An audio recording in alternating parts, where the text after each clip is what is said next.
this book belongs to me.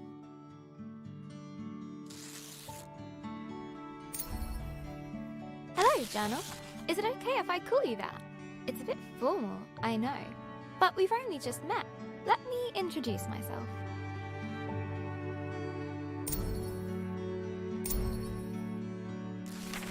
I'm Isabel Barbara Cook. Most people call me Izzy, not Dad. He calls me Titch. He's such a numpty head. My little brother Ben calls me Isbo. I call him He Who Chews Curtains. He likes red for breakfast and blue for dinner. And then there's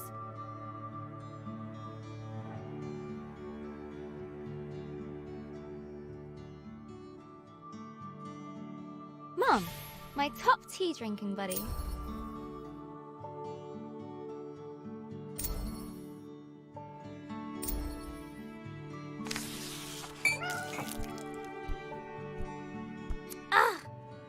I go get my tea, and this is Pinky. I think she's jealous of you, Journal.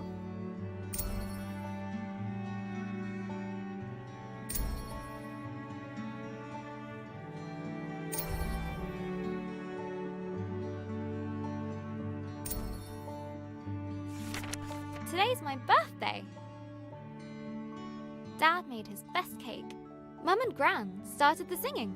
Ben gurgled along. I blew out the candles.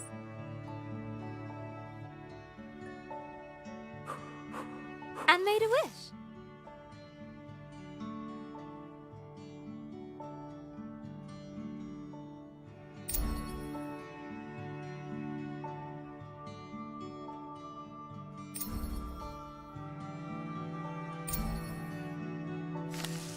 Since I was little, I've always dreamed of becoming a writer. This is where you come in, Journal.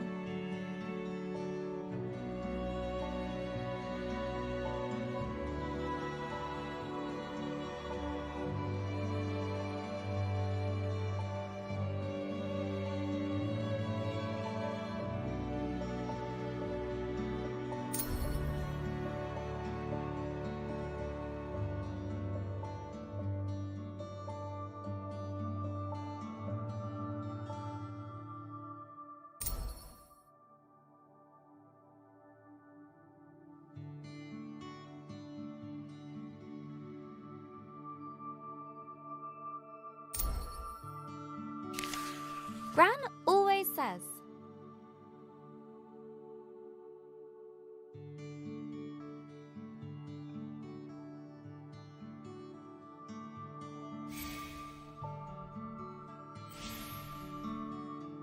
a writer writes.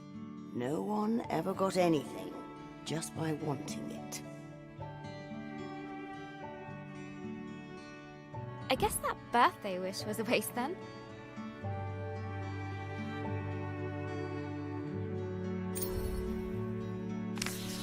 Gran said writing is about exploring your thoughts. It helps you unlock your feelings.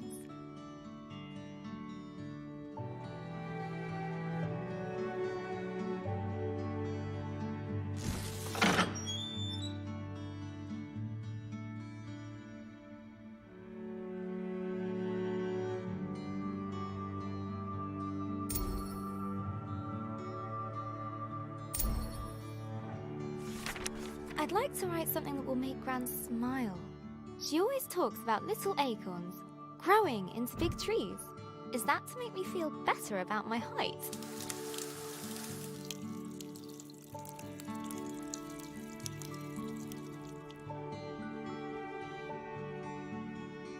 Or about my writing?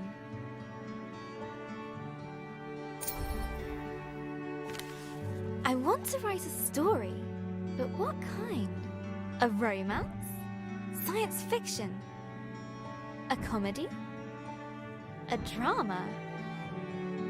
Fairy tales? Wait, we're getting somewhere. A fantasy story.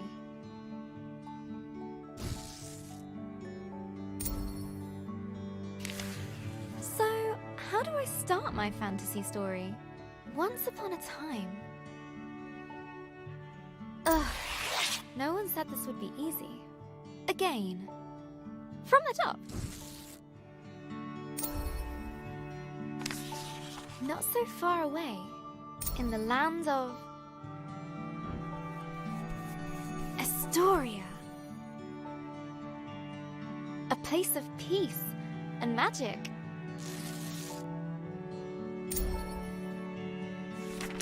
There lived a girl named...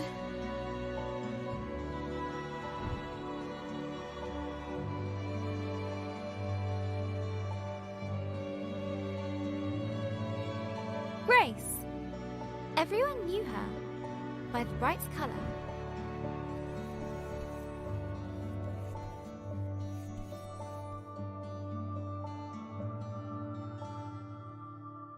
Of her red dress.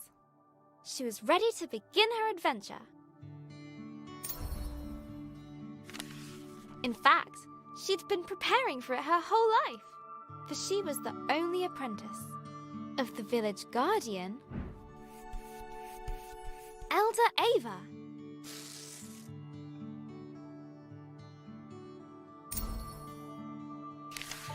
Everyone was very fond of Grace. Her heart was full of curiosity and compassion. The villagers agreed that no one was...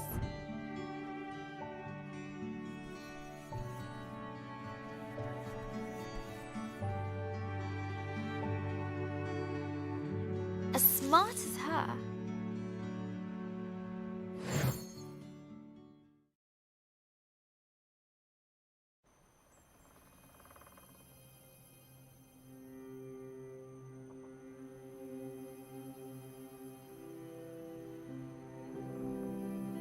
Not too far away, in the land of Estoria,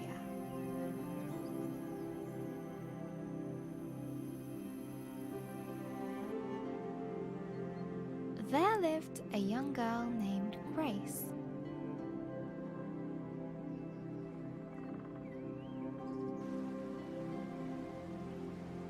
She was smart and loved to study and learn new things.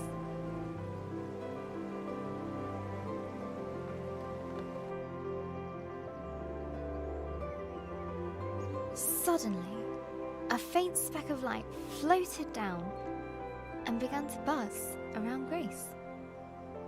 Hello, little firefly. Did you come for my birthday? Oh, Elder Ava's gonna be so happy. Let's head back to the village. The firefly shared Grace's excitement. I was studying before you showed up, Firefly. We should pick up my books on the way back. I sometimes forget where I put stuff, especially when I'm lost in a book.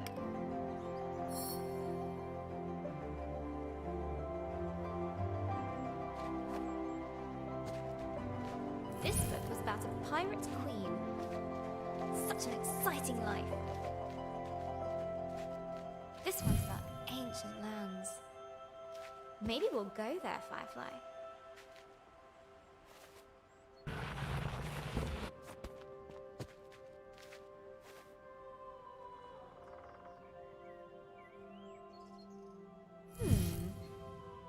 This one was about the history of spoons. A little boring.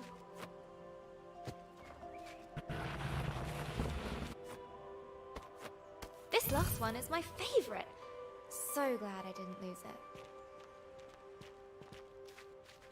Come on, Firefly. The village is just a bit further down. Wahoo! I love doing that. The bridge was an old, creaky affair. Careful, Grace. Careful. Grace imagined shark fins circling below. Phew! We made it, Firefly. And... down!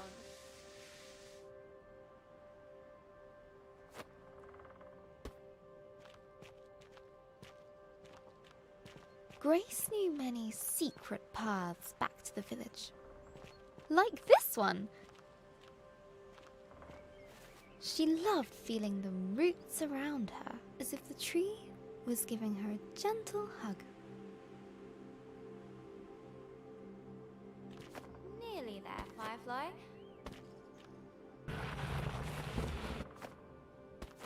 Just one more little slide. Here we go! Woohoo!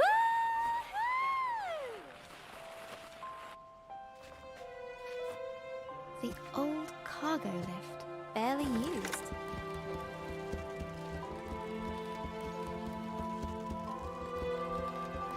Her own secret entrance to the village above. Grace couldn't wait to learn more about fireflies. She'd get herself a book about her village's history. Look, Firefly.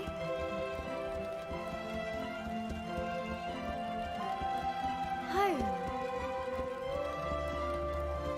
The warm lights and enticing smells of Elder Ava's hut welcomed her.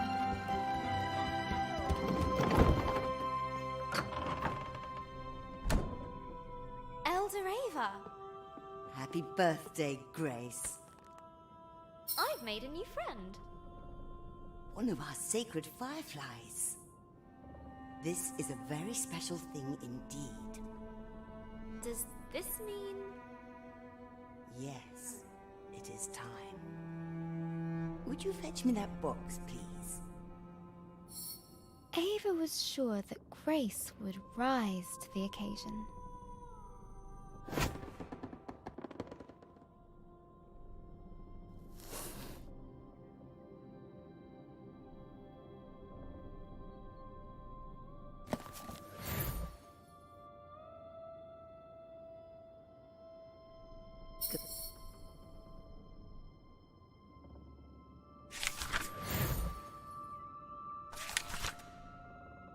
This will store all the magic words you find. Some will stay with you, others are fleeting. They will help you overcome any obstacle. Now, your training is complete. Congratulations, new Guardian of the Fireflies. Guardian? But that's you. Guardian in retirement now. You should head to the shrine tree for the other Firefly's blessing. I'll join you shortly, dear.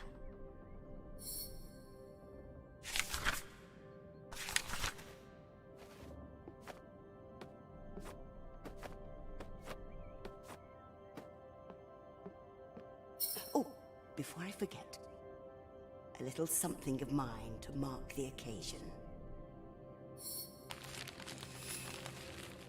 Elder Ava reached inside her pocket and handed Grace a gift. Ava's favorite pendant, set with a giant emerald. Now, off you go.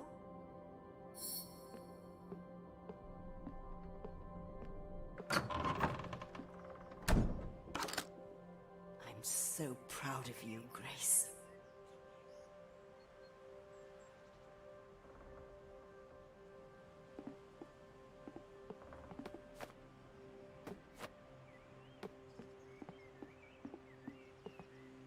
I can't wait to try out my magic book. And all at once, Grace was surrounded by the hustle and bustle of village life.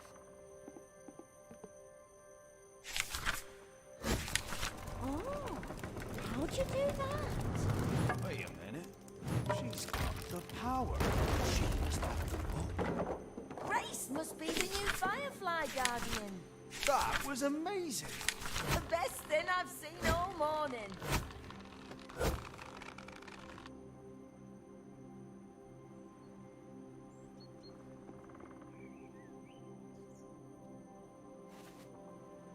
Why do we have to be on cargo duty all the time? Oh, my back's aching just looking at it. Grace loved throwing stones over the rooftops, but not today. Ah, missed. Go on!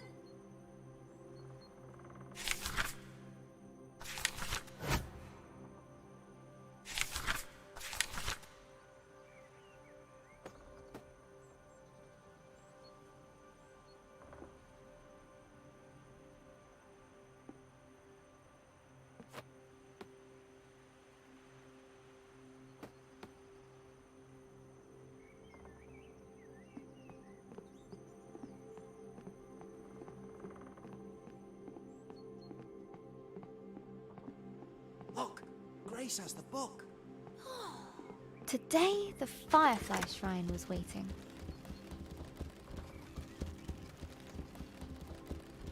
She looked over her bustling treetop village. I heard you had a bit of leaf mould. This was all she knew. Yeah, Elder Bassus gave me a poultice. Did it work? Cleared it right And up. it was home. Looks better than ever. Smell that. That's the scent of paradise. I can always use more paradise. I'll take 10. But inside, she was still curious. Hey, Grace! Happy birthday! No, you can't have a magic book. Good to see you, Grace. But Grace has one. But that's different. She's special. But you say I'm special. Careful, careful. No need to rush.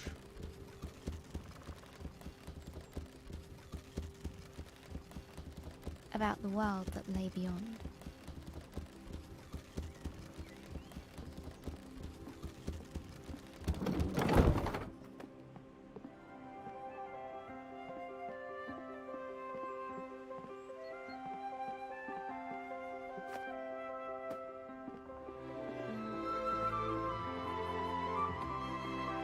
The bridge swayed in the warm breeze. Its slats creaked with a gentle familiarity Trouble, no doubt. as Grace crossed it.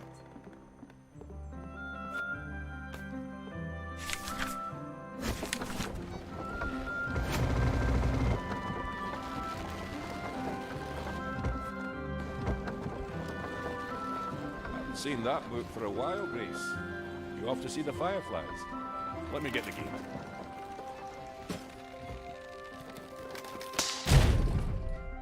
Ah! Blast!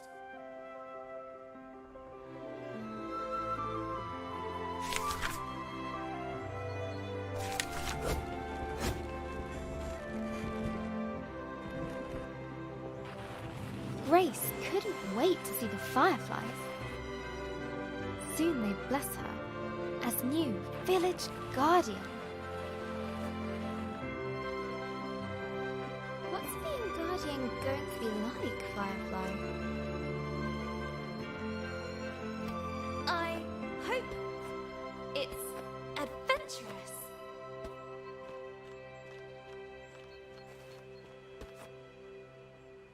Let's swing into adventure. Perfect.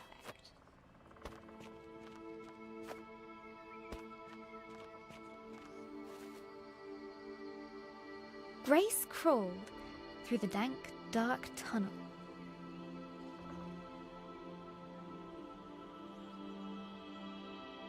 It didn't feel like being hugged at all.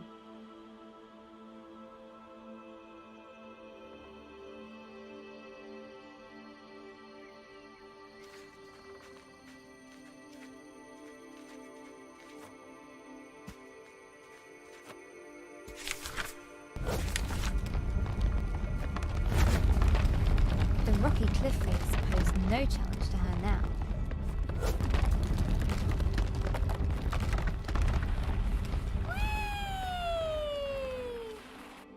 The sacred bell to announce her arrival.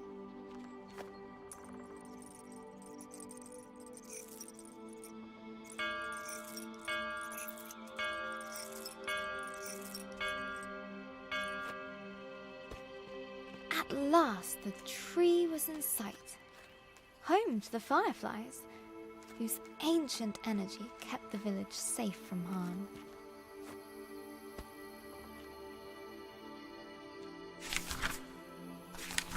Go on.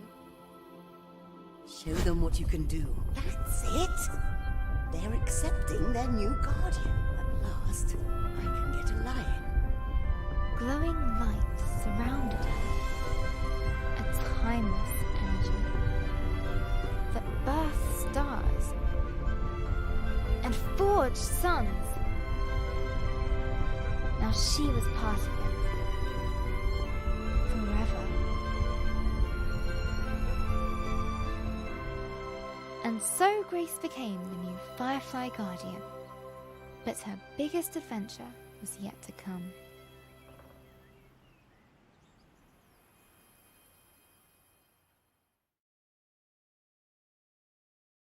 Journal. This time of the year, it gets dark so early.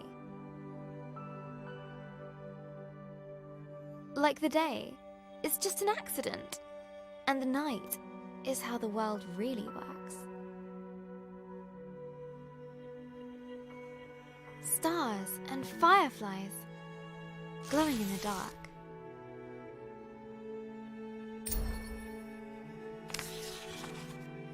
I've never actually seen a firefly. Do you think that matters, Journal? Glowing things are cool, especially in nature.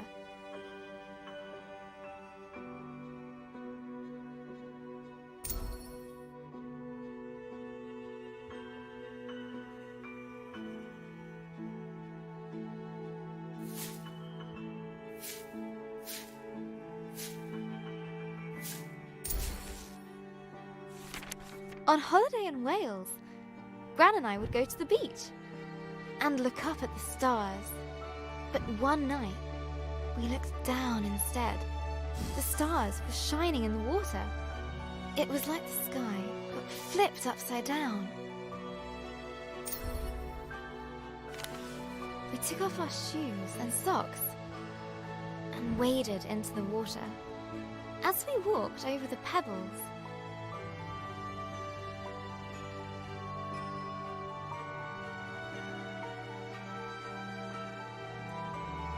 they glowed beneath our toes.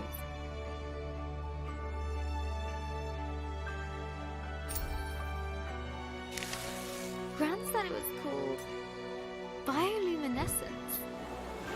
Tiny plankton in the water being moved back and forth by the tide.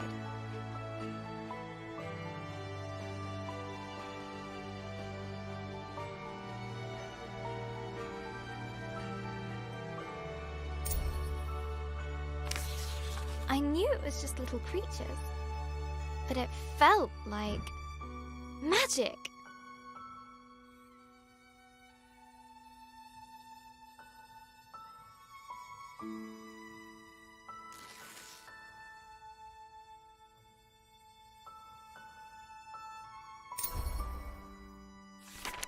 I got up very early the next morning.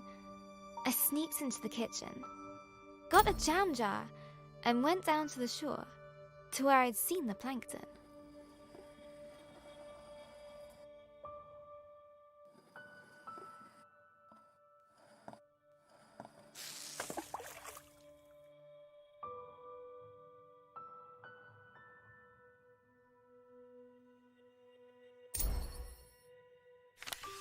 That evening, I was so excited. I carefully put the jar on my bedside table and waited for the night.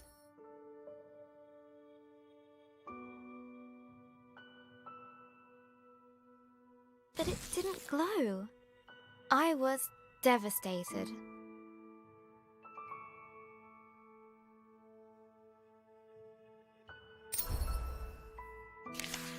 I showed Gran the jar. She laughed. Gran always says,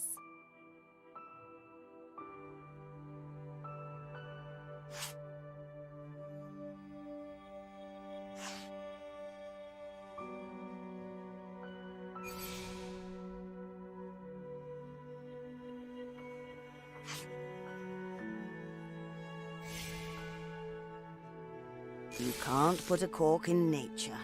they need sunlight and nutrients from the tide. Gran knows about those things. She used to be a marine biologist.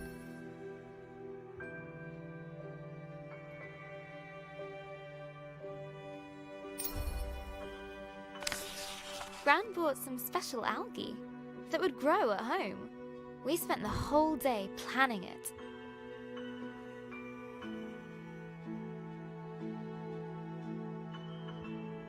Pebbles, corals, sand, water, glass stones, lights, a house, company.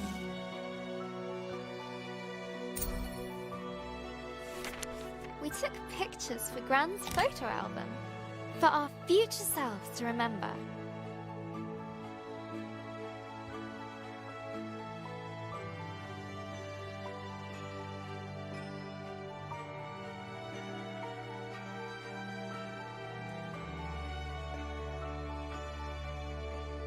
How the tank took ages to fill.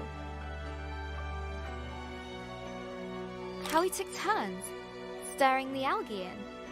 How happy we were when we had it all set. Just needs time to develop, said Gran.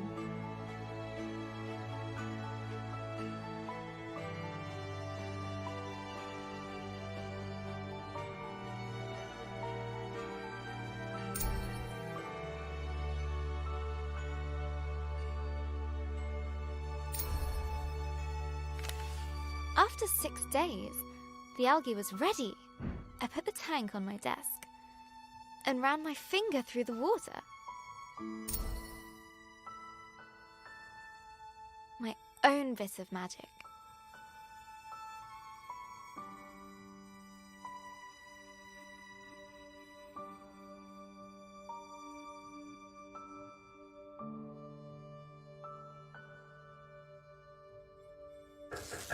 Izzy?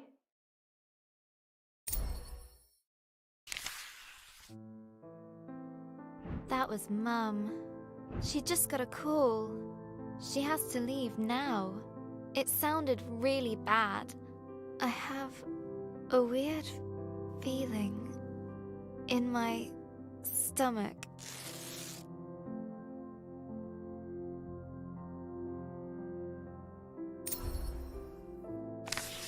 Something I don't know how to deal with. We just heard that Gran has had a stroke. I don't want to believe it. I can't lose her.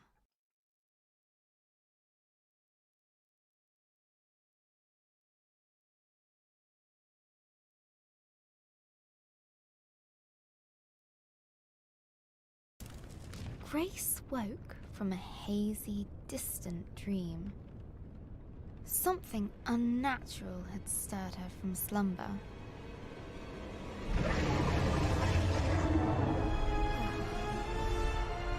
What's that noise? Eldoreva?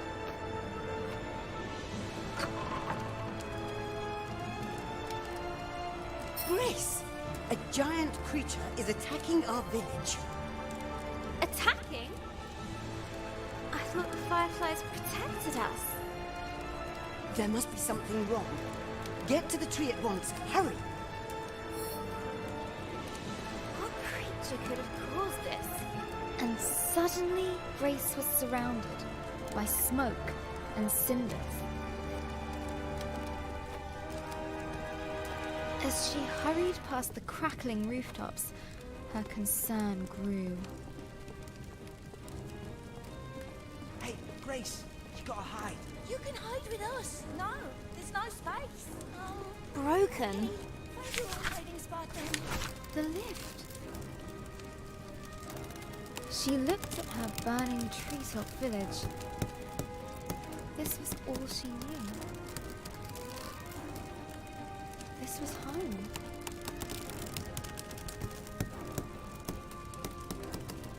She needed to get to the fireflies.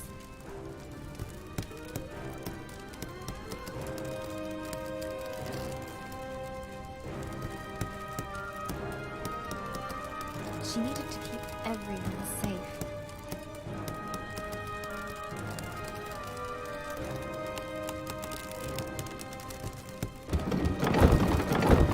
Please, Grace, help me out.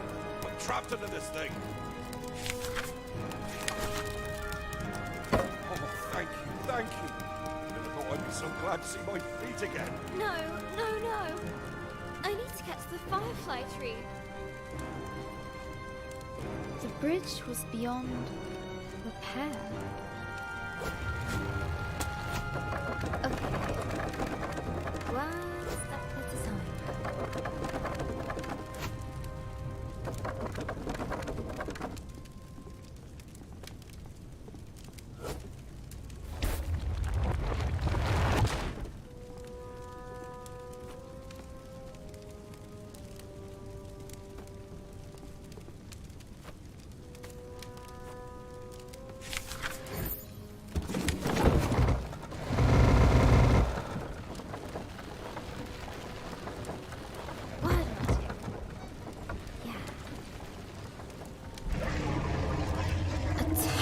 terrifying noise echoed from beyond the village gate. Grace rushed out to meet it. Soon she would prove herself as the new village guardian. I can do this. Right, Firefly? Right? But she could not deny the creeping terror. The earth yawned below her. The earth yawned below her.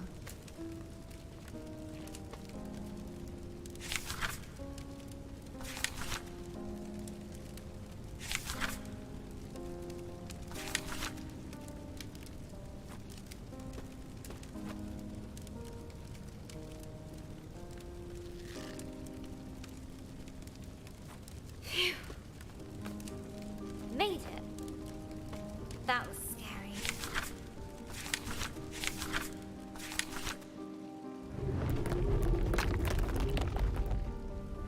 This tree did not comfort her.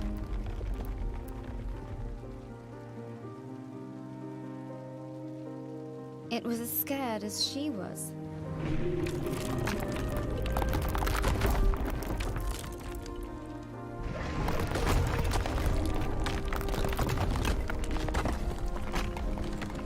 With nobody around to extinguish them, fires burned out of control.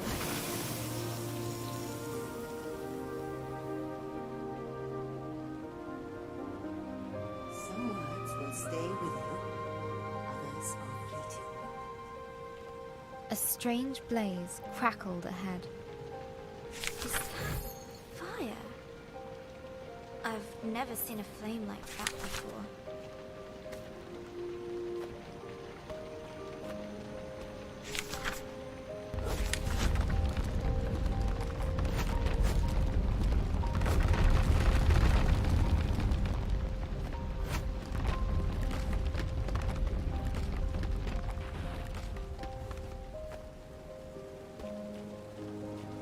The sacred bell lay silent on the ground.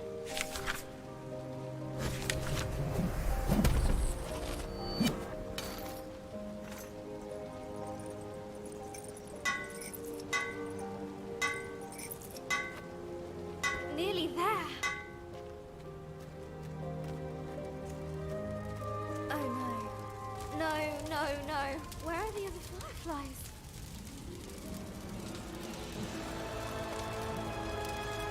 Fireflies? Please be here. Please be here. Soon, the dreadful realization dawned on Grace. The fireflies were gone.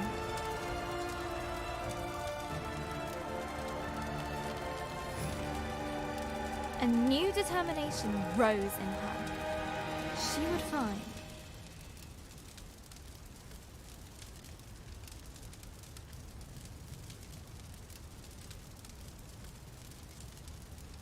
Knowledge.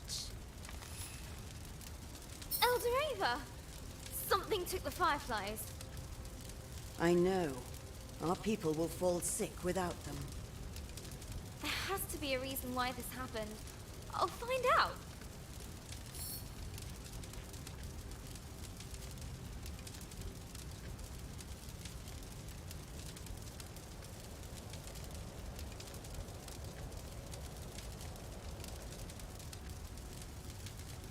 I'll be back with answers. I promise. Go, and may the love of this village guide you. Always. Grace took a deep breath. She knew what she had to do. She would find answers, one way or another. The earth could fall away beneath her, but she would not be stopped. This was further than she'd ever been before. And yet it was exhilarating, wondrous, and terrifying. Fear was at her side, and hope in her heart. But things were about to get worse. Much, much worse. Is that a dragon? It's big. But Grace would not slow down. Not for crumbling paths.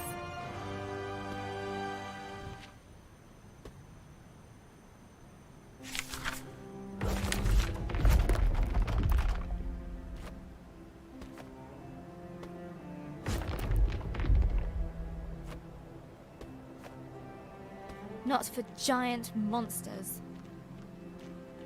She would get the fireflies back, no matter what.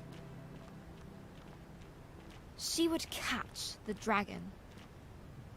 No, wait! She raced forward.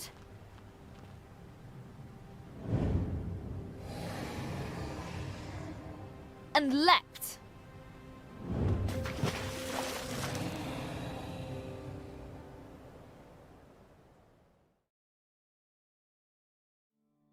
Hello, Journal.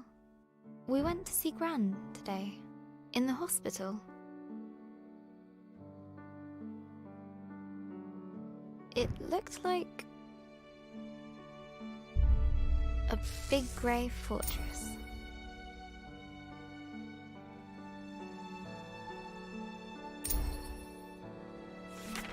It took us a while to find the right room. Dad let me open the door.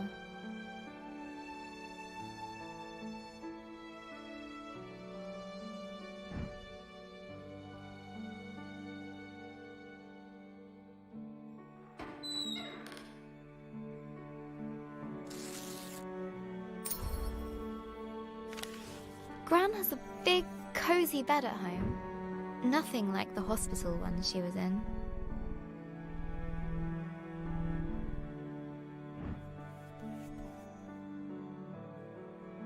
Lying in there, she looked so small. I don't remember her being that small.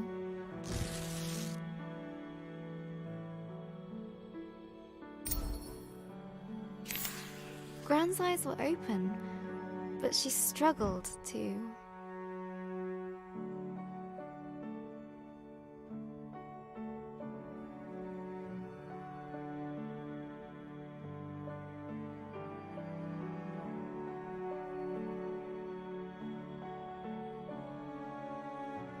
Find the right words. She just couldn't.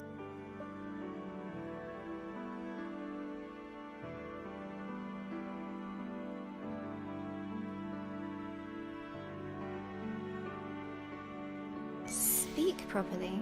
The doctor said it was called dysphasia.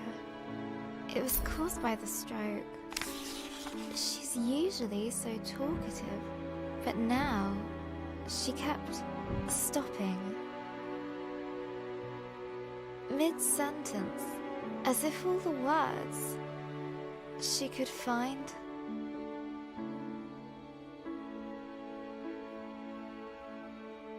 were just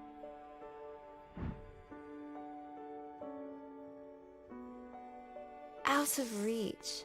I could see it really frustrating her.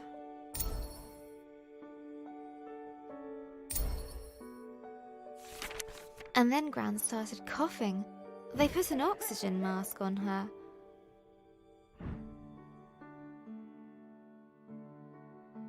I told her she looked like Darth Gran.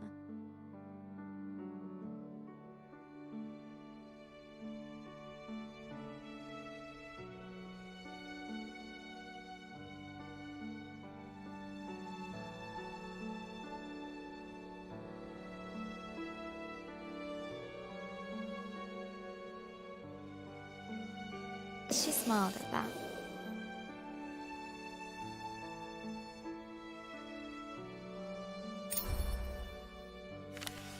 That reminds me of Gran telling me how she took Mum to the cinema. A long, long time ago, when Mum was my age. A Gran story! Gran and Mum went to see my favourite movie. Mum fell asleep, but Gran fell in love with it. When I was little, Gran would show it to me. On a battered video cassette, Gran would laugh at the robots and guess a funny smile. Whenever the scruffy-looking smuggler showed up, we'd watch it until we could quote all the best lines. We laughed a lot. Once she gets out, we're going to watch them all over again. And when the next movie arrives, Gran and I are going to go to the cinema. Together.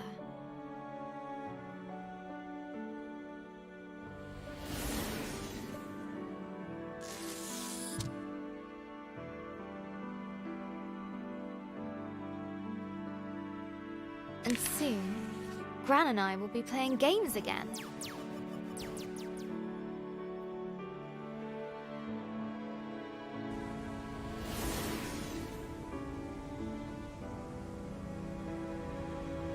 I can't wait!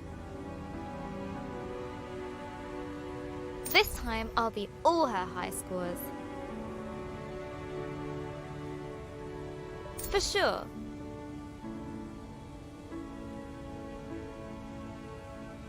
Gran's a tough cookie. In video games, and everywhere else. I heard Mum crying in her room.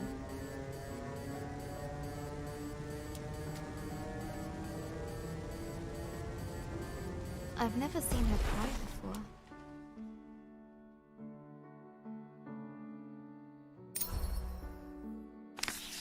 She looked so sad.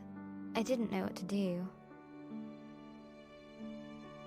So I made her a cup of tea.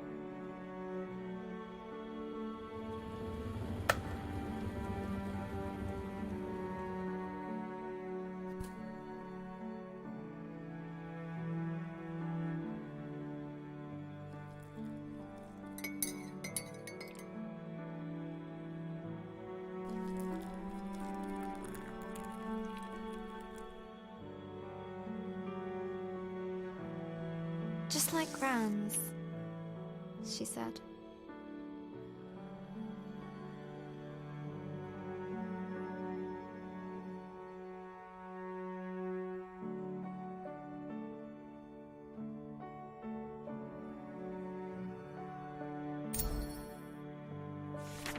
Mum said Gran was getting tired.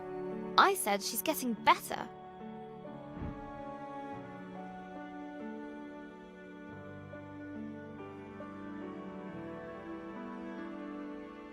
Mum said she felt helpless.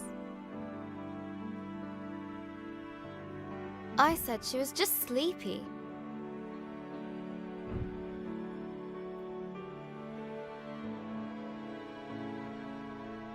Mum said Gran's going to...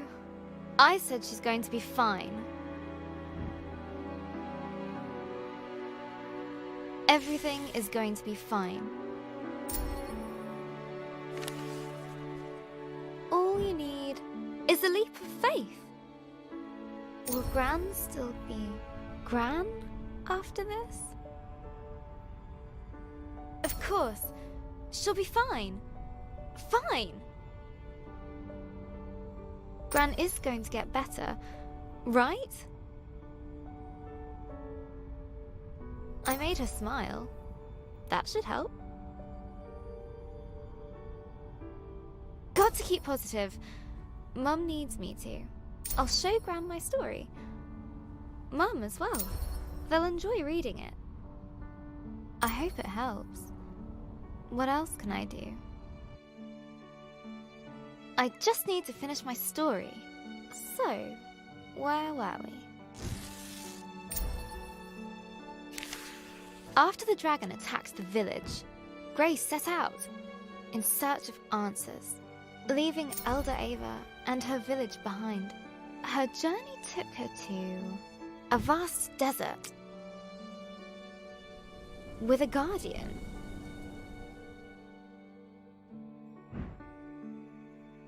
Who guards it because it is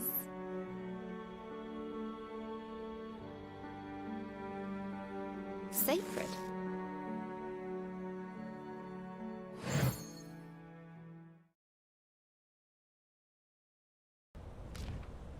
Grace had pursued the dragon far, far from home. The desert spread out before her. Dunes rising and falling like a sea of gold. Timeless and bewildering. A glow in the sand. I'll get you safely home.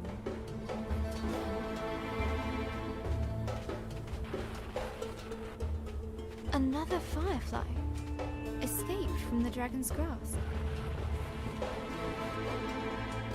Hey there, little one. You're safe now. Where did this wind suddenly come from? There was something very unnatural about it.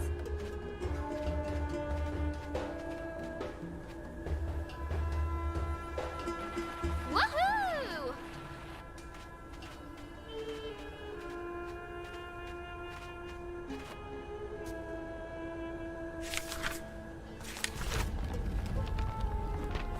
A little wind won't stop me.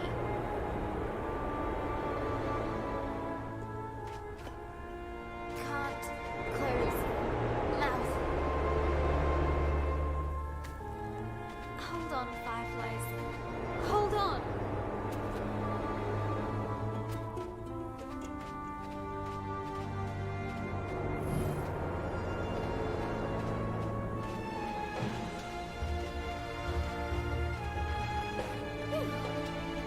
It stopped.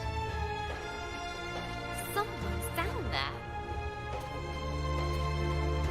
Oh, learned creature! This place is sacred.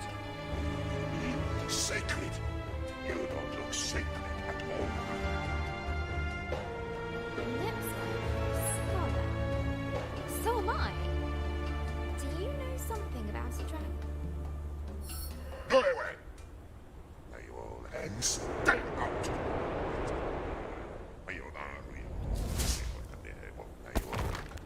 But Grace's will would not break that easily. Hey! Come back here!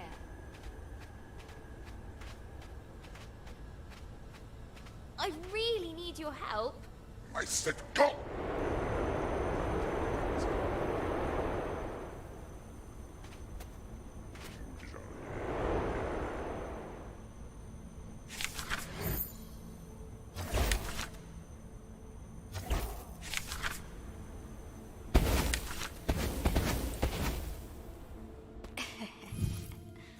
Surprise!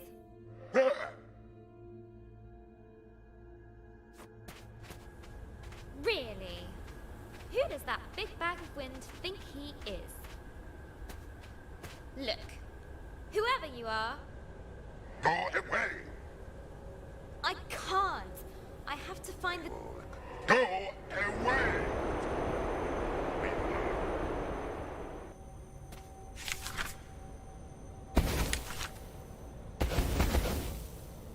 Okay. See ya.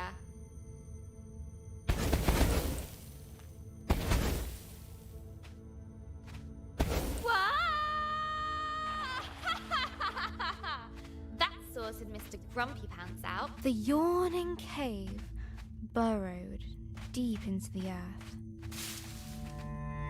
Home to wondrous life. Easily scared.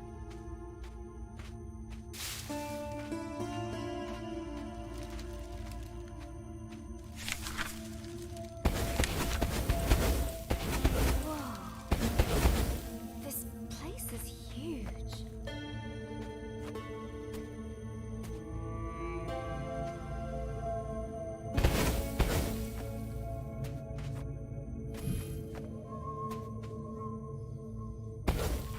Grace felt like an explorer.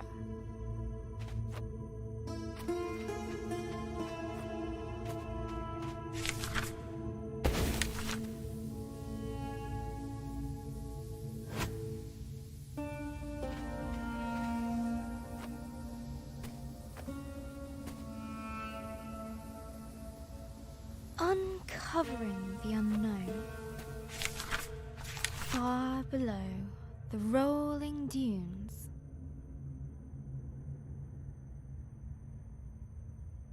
I wonder what used to be down here. Maybe sand-swimming desert pirates? Or one-eyed troglodytes? I hope not.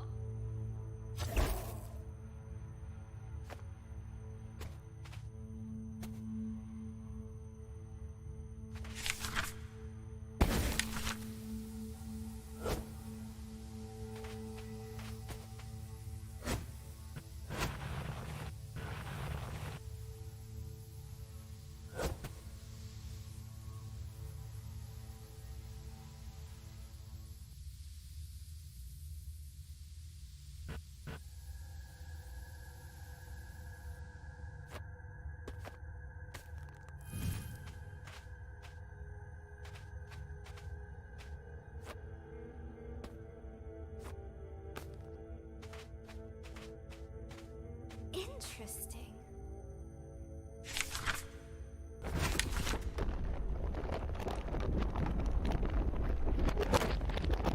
Deep under the desert sands, Grace found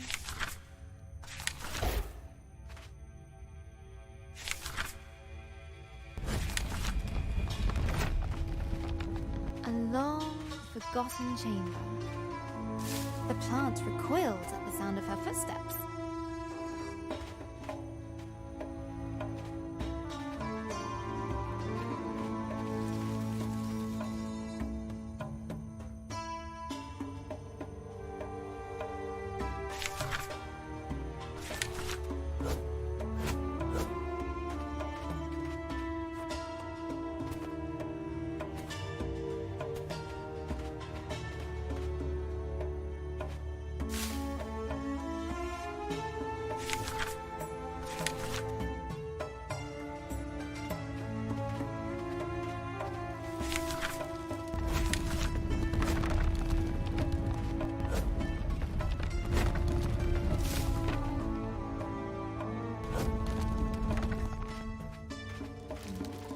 Broken remains of greatness past.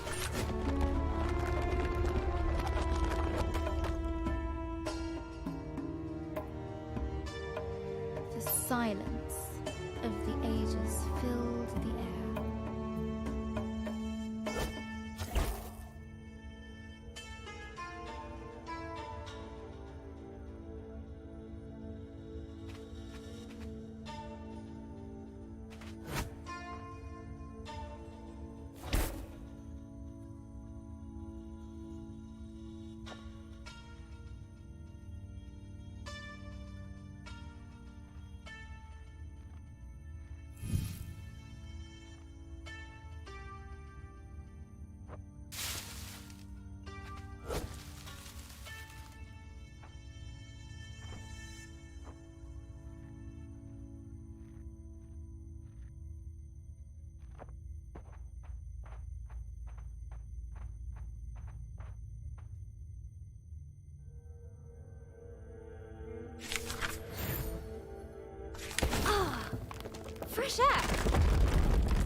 ill-tempered voice drifted down to Grace.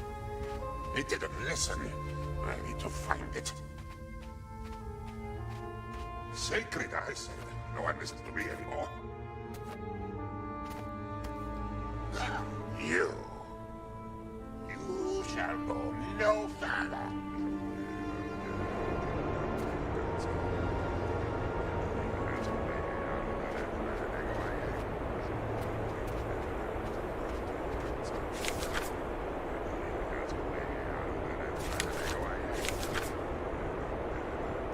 Oh, please shut up.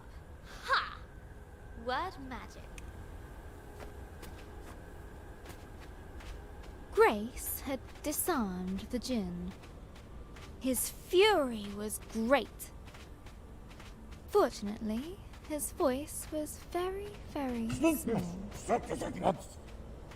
But the Desert Guardian would not let it rest.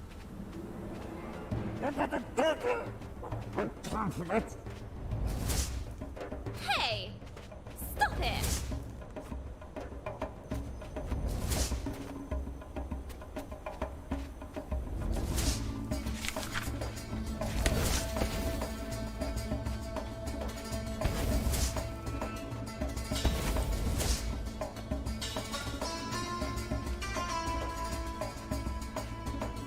I need to find the dragon!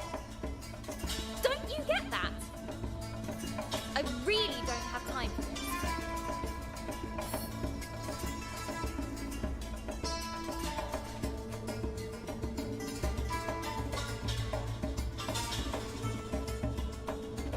That's it. So long.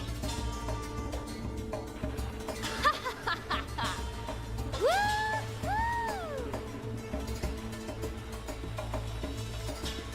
Well, we got rid of sulky boots again. Now, what's all this? As she looked around this lonely, desolate place, Grace wondered, why would anyone choose to live here?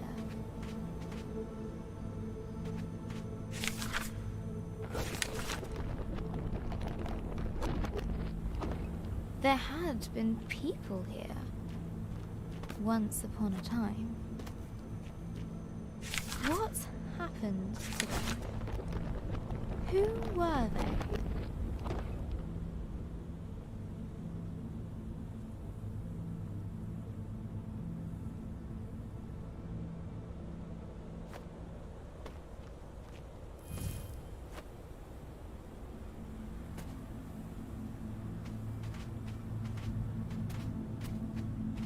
Maybe I'll find answers here. The dome was empty, but for a pool of water.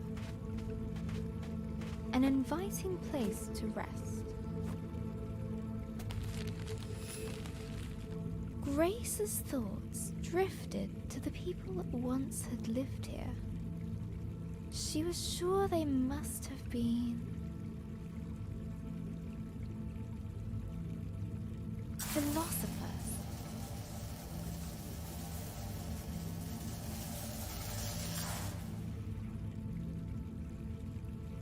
A distant roar roused Grace from her thoughts.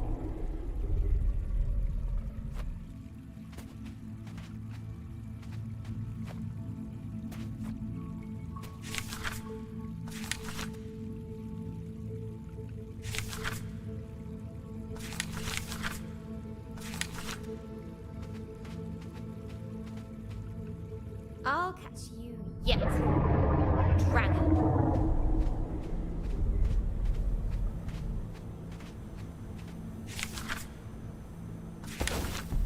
The ancient statues toppled before Grace.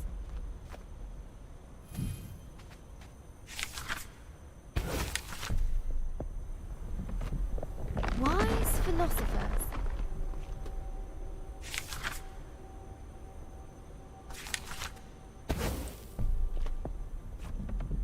Pondering life's mysteries.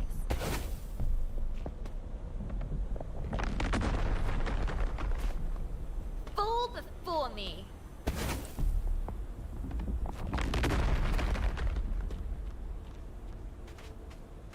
But behind Grace, a grumpy mumbling could be heard. Ugh, him again. Let's move.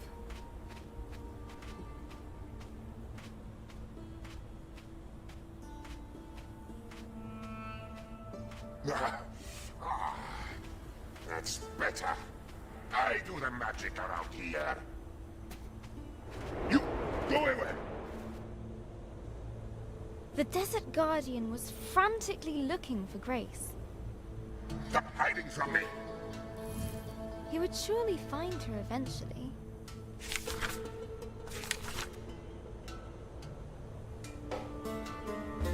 Wouldn't he? Easy.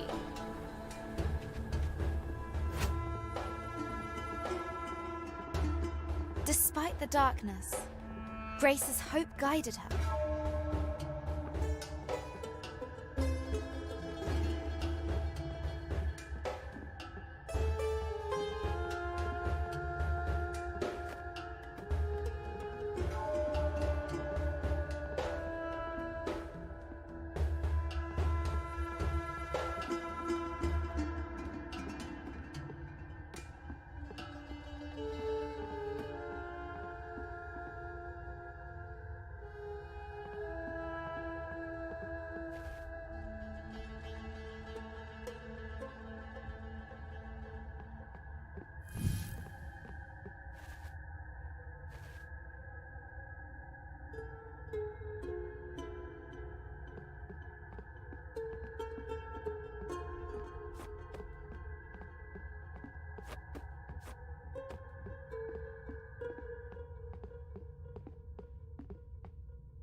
It must leave. It must. They mustn't know. Well, now I'm curious.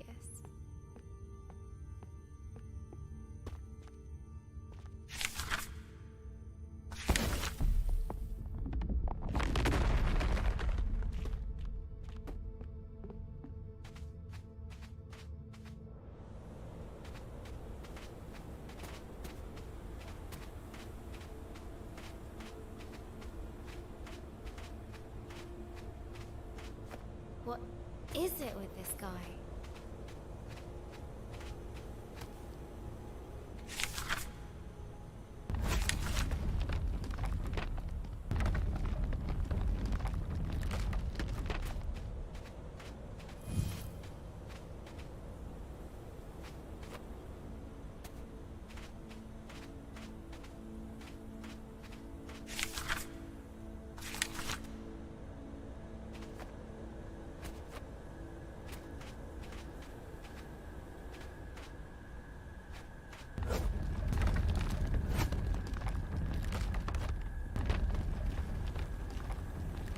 They mustn't see. No, no, no, no. What has you so worked up, old windbag? The past. The past. It stays hidden. It must.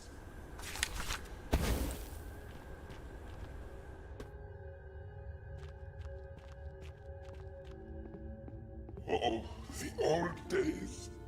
So little left. Best forgotten. Look, whatever it is you don't want me to see, I'm sure we can... No, no, no, no. You cannot go further. Back! How can I get him to listen? Would she break the Jinn statue? Or repair it?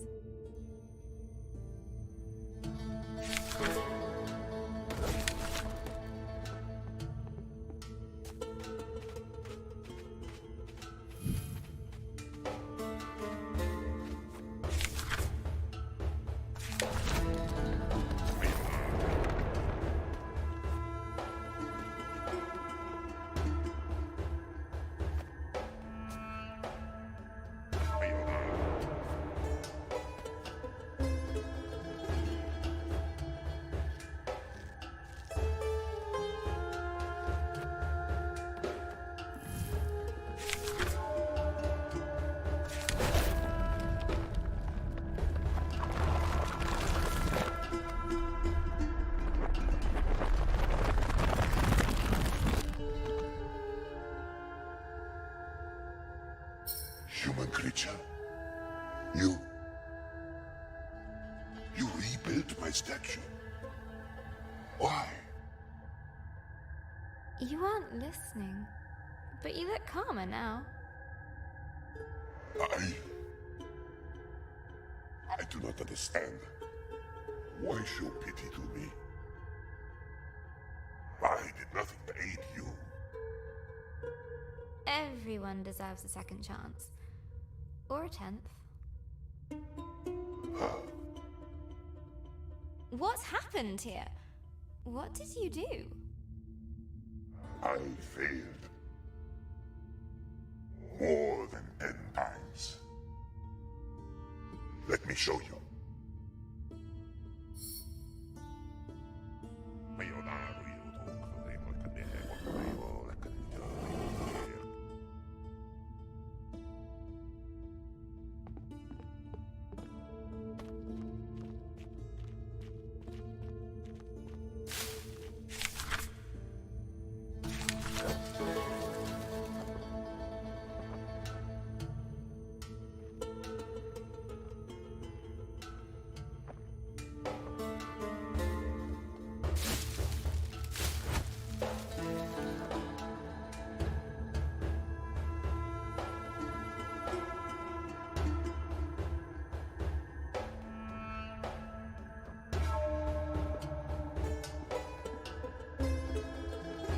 I was once worshipped here.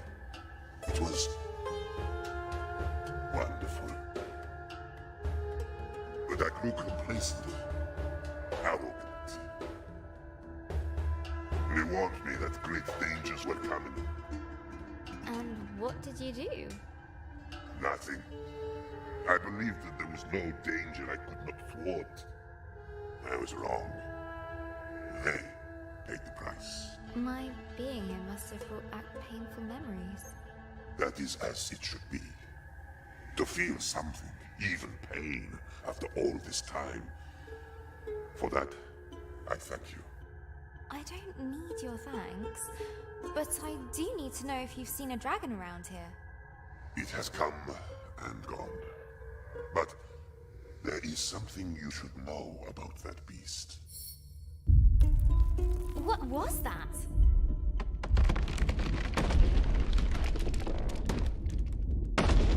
Hold on! Fall softly, my friend.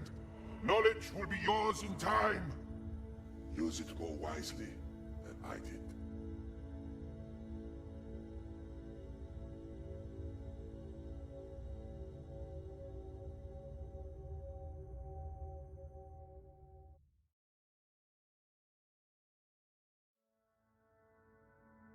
Hello, Journal. Today at school, I got my history essay back.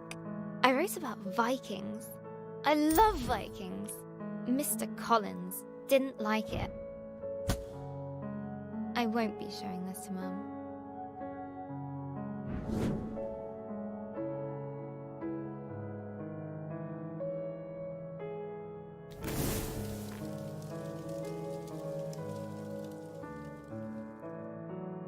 She has enough to worry about. Vikings are the best. They're tall and strong They love conquering. And fire! Vikings are basically all kinds of awesome. I could really use some awesome right now.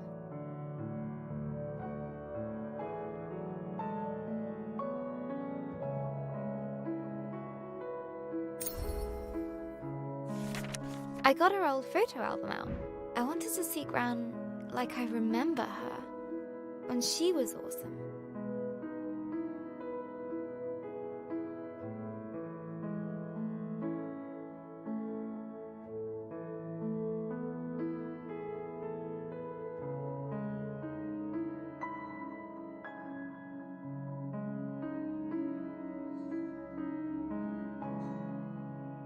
But every time I close my eyes, I see her in that horrible bed. We're visiting the hospital later today.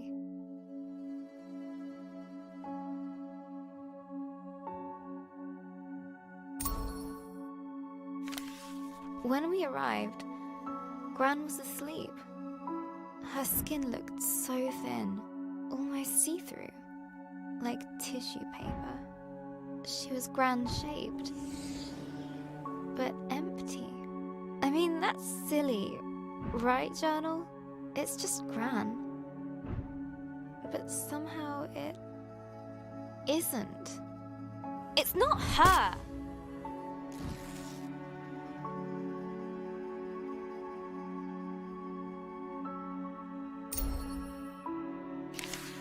She woke up after a few minutes, but it didn't seem like she knew who we were. Why? Why is this happening? Why her? It isn't fair. Why, Journal?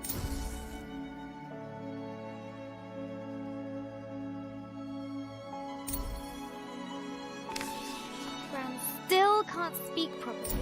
It's so cruel. She can't tell us anything. Like what she wants to eat? Or how she feels? And what's worse, everyone pretends they're having a real conversation with her, but they're not.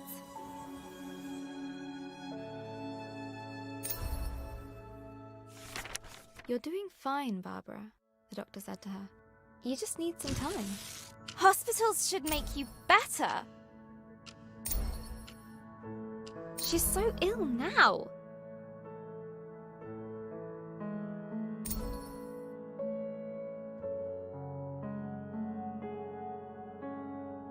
I want her better now.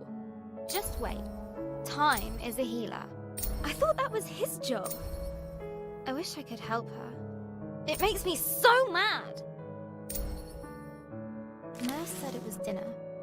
Mum had ordered Gran soup and a jacket potato. But when Gran tried to eat by herself, she kept dropping her cutlery.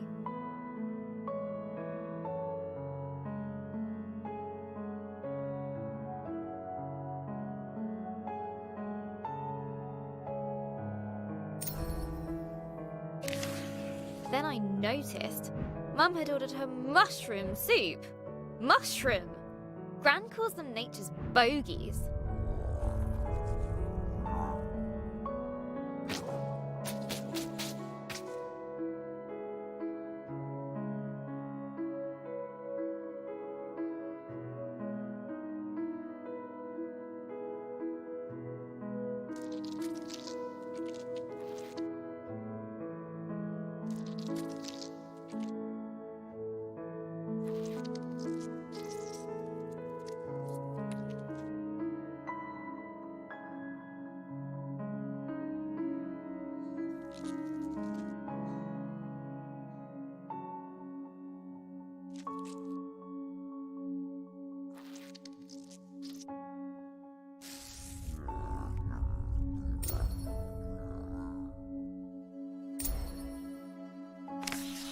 I reminded Mum about the mushrooms. She got that look and banged the spoon against the bowl. There was lip pursing. But looking at Gran, I had to help her.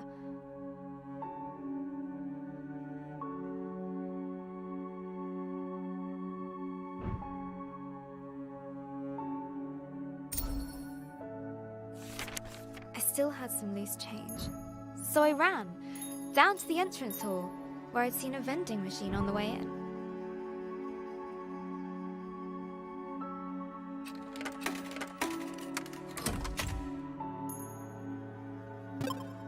Egg sandwich!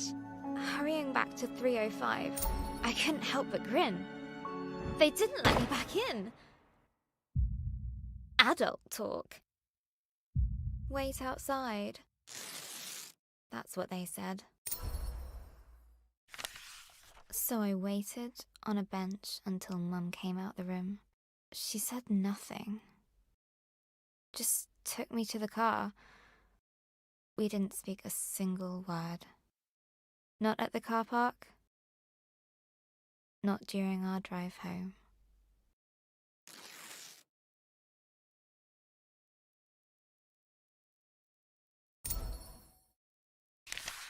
Dad had made pies for tea. I just wasn't hungry. Dad said I needed to eat. I said if Gran wasn't going to eat, neither would I. He sent me to my room.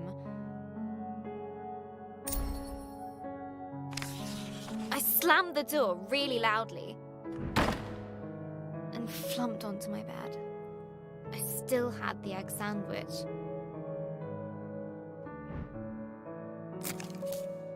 It was all mushed up. Everything is all mushed up.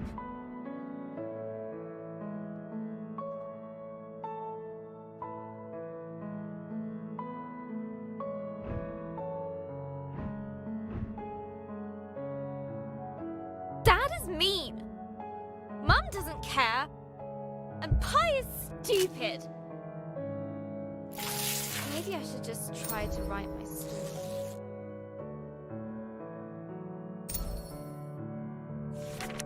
Let's see.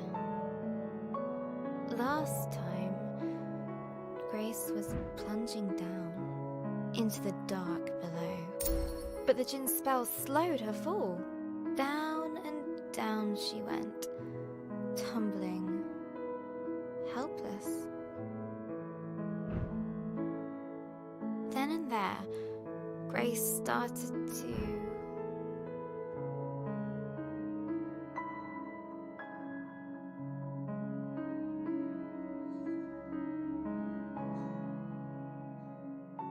cry, but the darkness didn't care.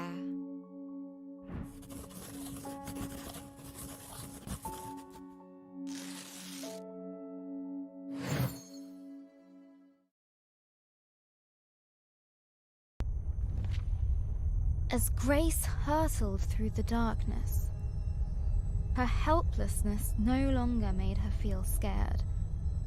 It made her feel frustrated, angry. She wanted answers.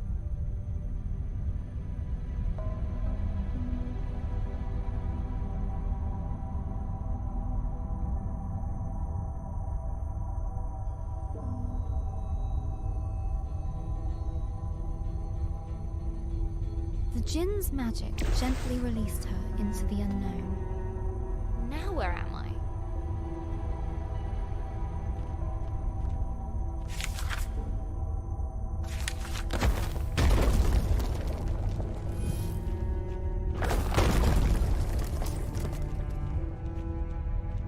The ground was warm to the touch. At least it's quiet down here. Just my luck. And what's that? Molten stone. She'd seen nothing like this in her forest home. I really miss my reading notes.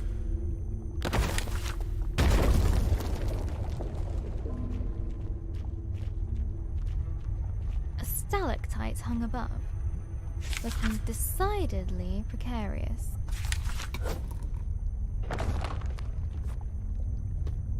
None of this seemed welcoming. None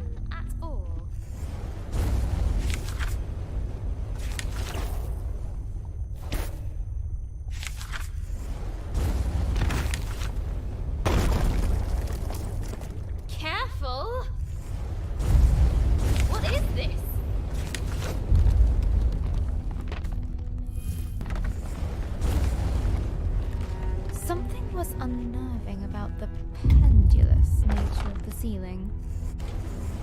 Something was unnerving about the pendulous nature of the ceiling. Something was unnerving about the pendulous nature of the ceiling.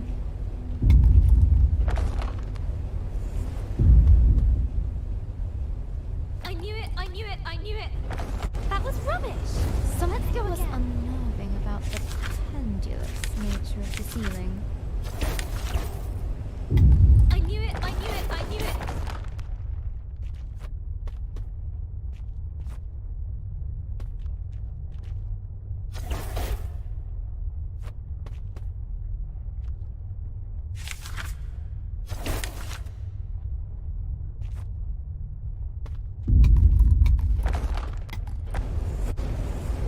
Something was unnerving about the pendulous nature of the ceiling.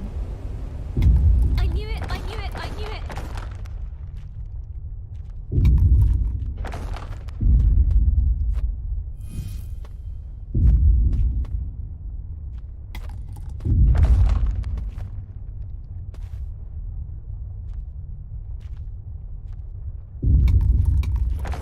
This is ridiculous!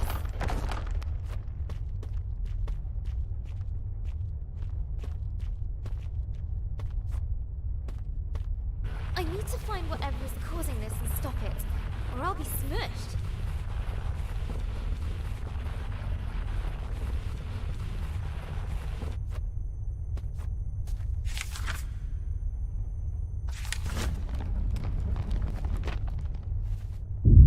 As the sound got closer, Grace realized she would soon face its maker.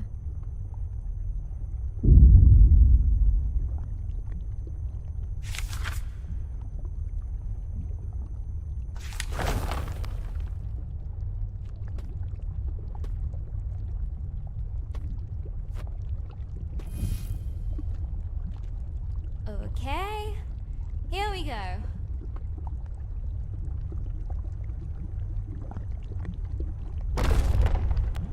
Fire and flame wrapped her form. Hey! Stop that! You'll bring the whole cave down. But the giantess just kept on pounding. Yeah, just ignore me. It's not like I might die over here. At least that noise has stopped.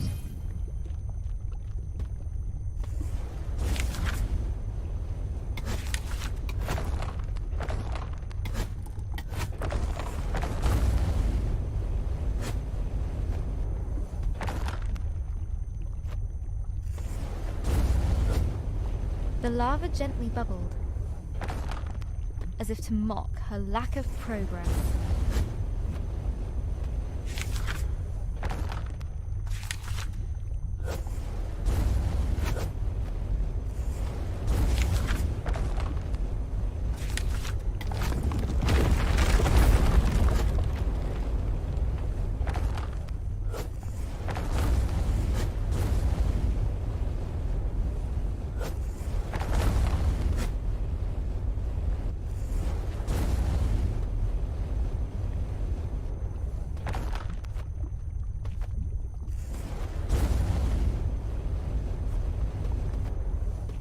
The lava gently bubbled, as if to mock her lack of progress.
wants to end the story that way.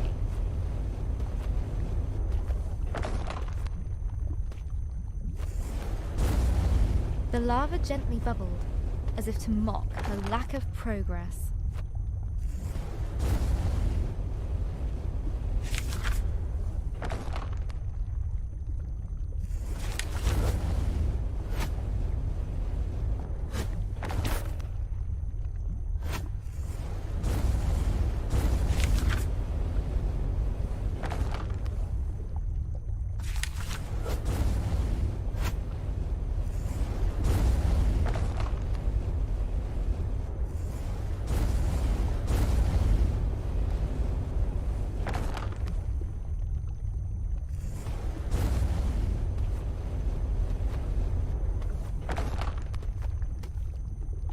The lava gently bubbled, as if to mock her lack of progress.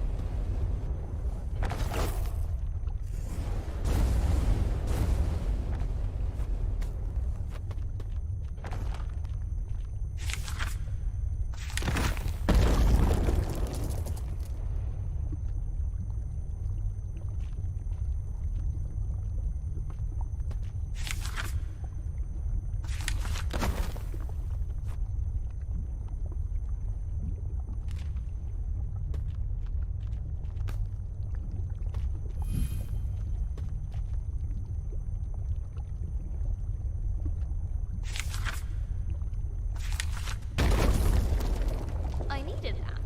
Boom!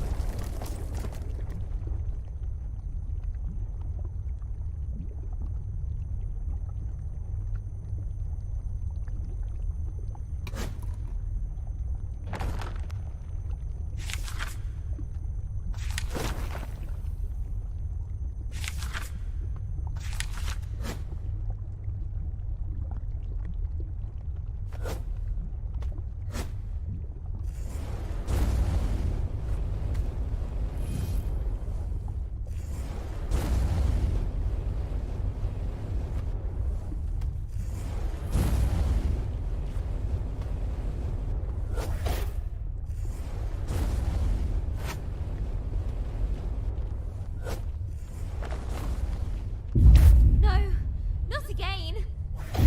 The whole floor's going to give way. Ah! Right, not listening or ignoring. I don't care. I have to stop her.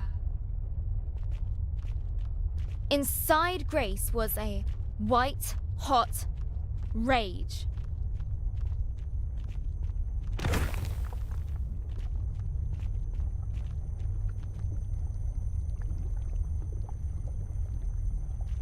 Hey! You! Hey! Whoever you are! You nearly killed me! Hey! Are you listening? Leave me alone!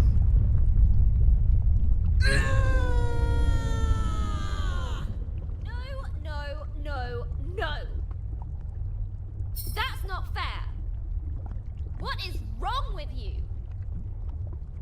What's wrong with me?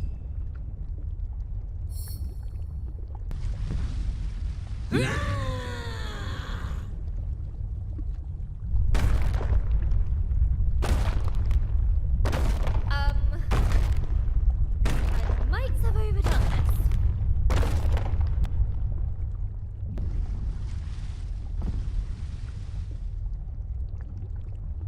I really need to get out of here. A timely exit. Grace didn't quite know what she'd encountered. Sheesh. She's so angry. The thought stuck with Grace. What's wrong with her, I wonder? Whew. I think I need a breather.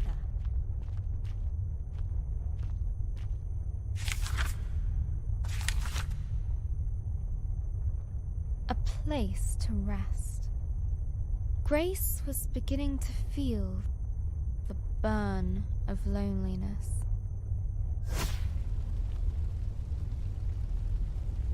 Ah, better.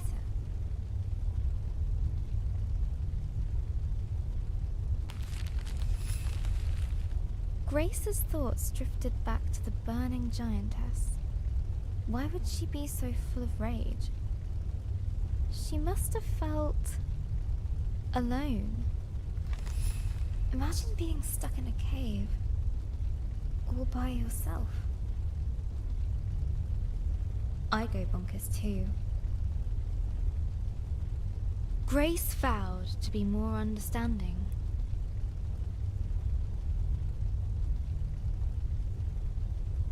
If they met again.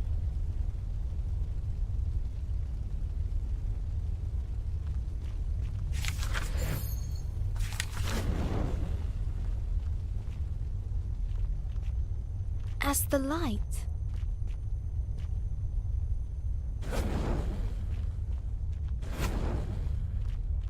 pushed back the darkness, a heaviness lifted from her heart.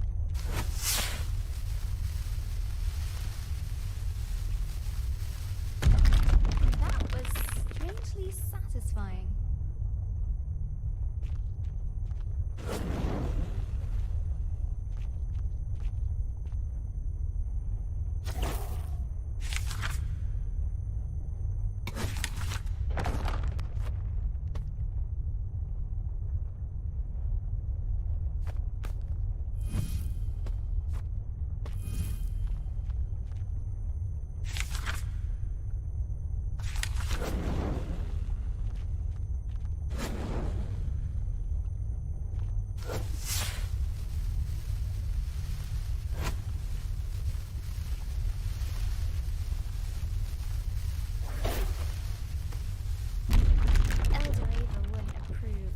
But I don't care.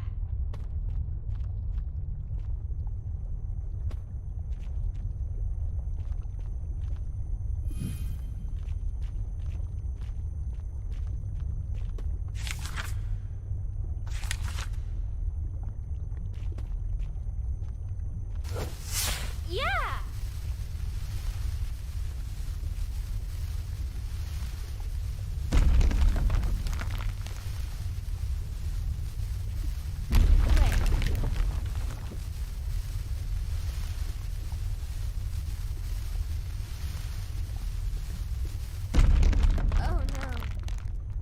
Again? Grace was adrift on the current.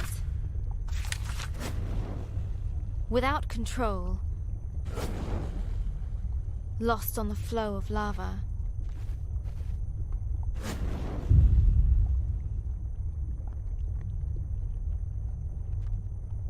It would take her where it wished.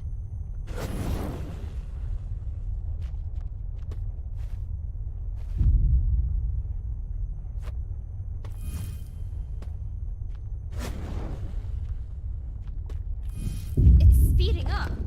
That can't be good. The burning river went faster.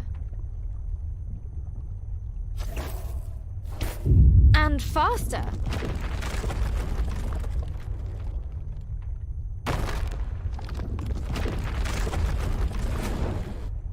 That's not much of an ending. Try again. Grace was adrift on the current.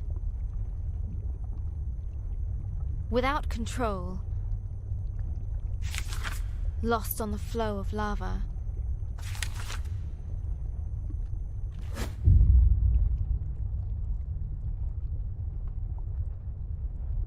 It would take her where it wished.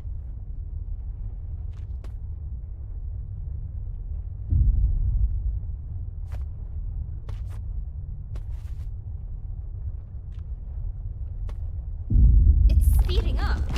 That can't be good. The burning river went faster. And faster.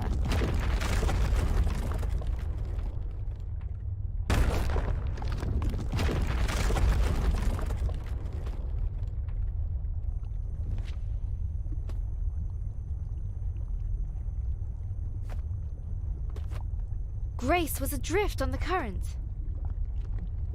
Without control. Lost on the flow of lava.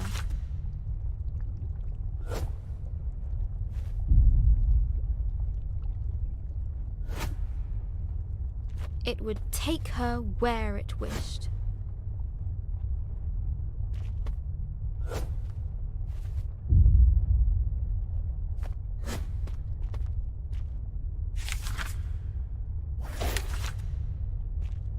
It's speeding up. That can't be good. The burning river went faster.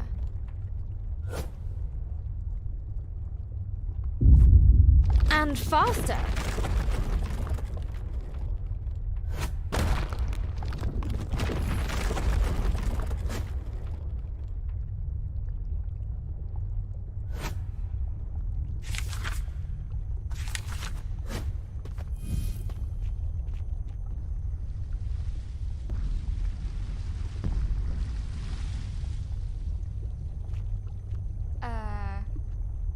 Okay, Grace. Remember, empathy. You! You again! She isn't listening. Run, Grace, run!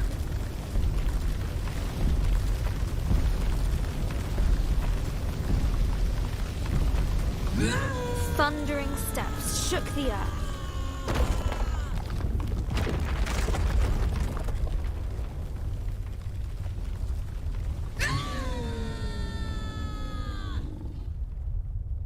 Where is she? Oop, right behind me.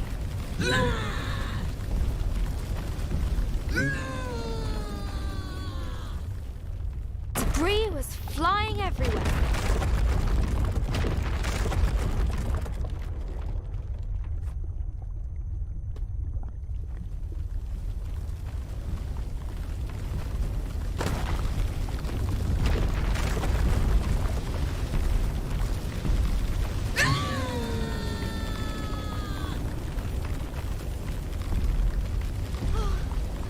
Sunlight. Freedom.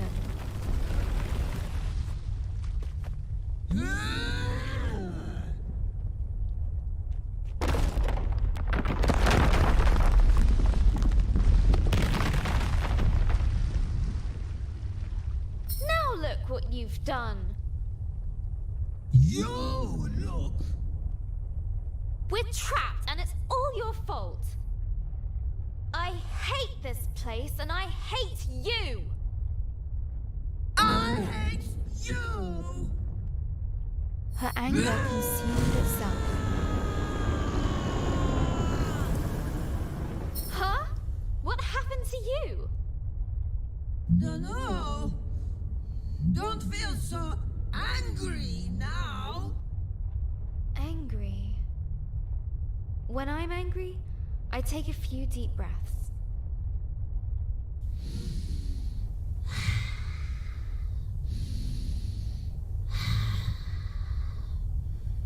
Yes. Helps. As her anger left, it brought a change.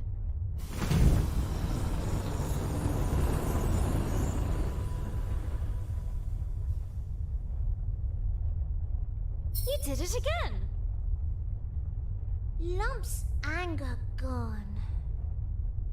Lump? Nice to meet you. I'm Grace. Sorry I was so angry. Lump's sorry too. Lump scares Lump when Lump's so big.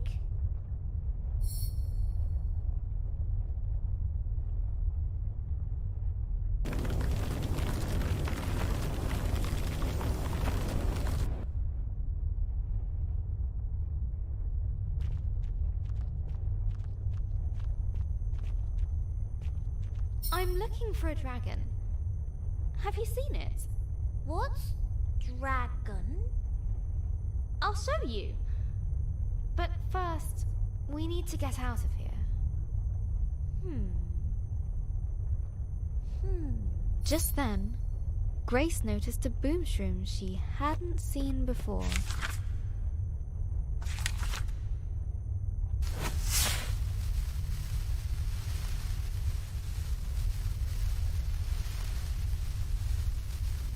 We did it! We're free! Free!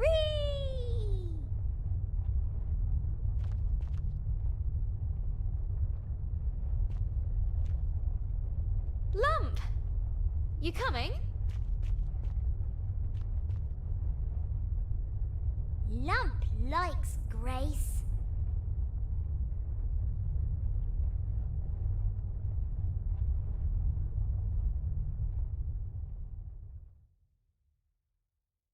Hello, Journal. Today, Sarah at school told me her granddad had a stroke too. His mouth went lopsided, and he spoke a little funny.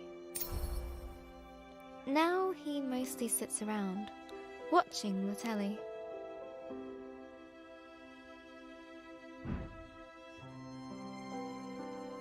I don't think Gran would enjoy that.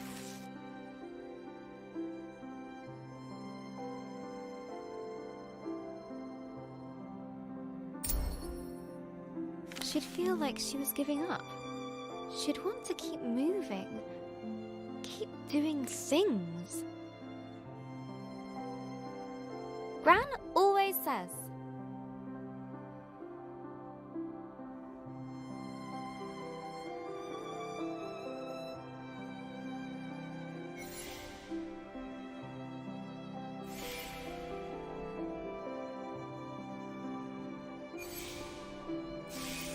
Give the world your kindness, and it will return it threefold.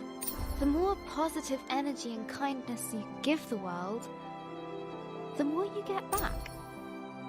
When Mr. Parry's lawn got too high, Gran cut it for him. For the community centre meals, she baked cakes.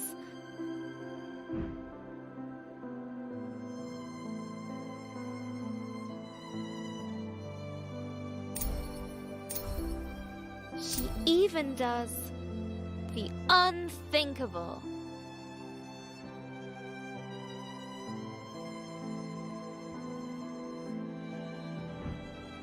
She changed Ben's smelly nappies.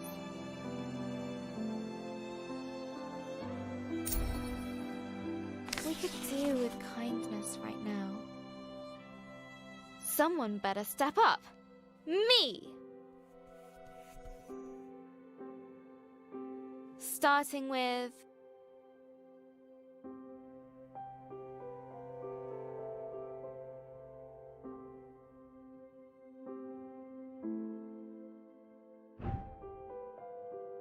bringing world peace? Cooking for the elderly? Cutting Mr. Parry's lawn? Tidying my room?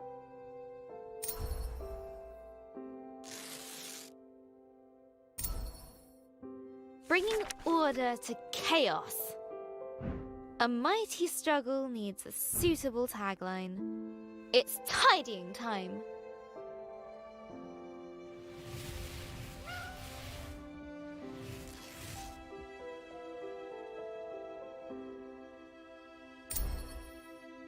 And then I did the washing up from breakfast.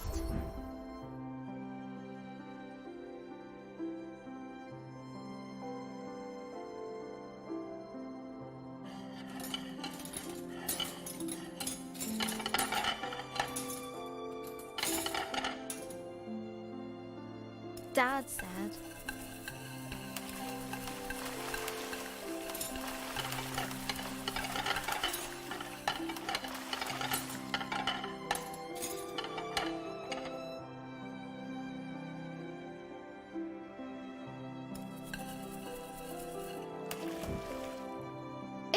miracle. Then he bowed at my feet. He's such a complete numpty head.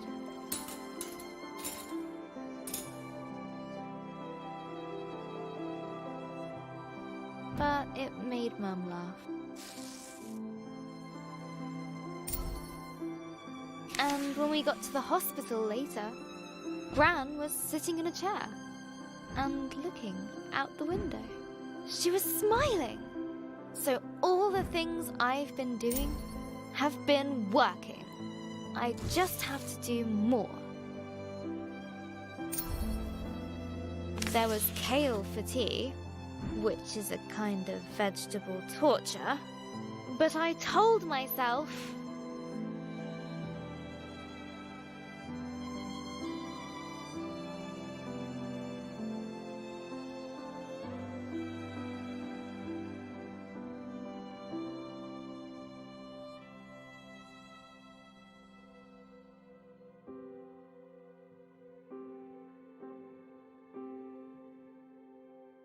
that if I could eat all of it, then Gran would be even better tomorrow.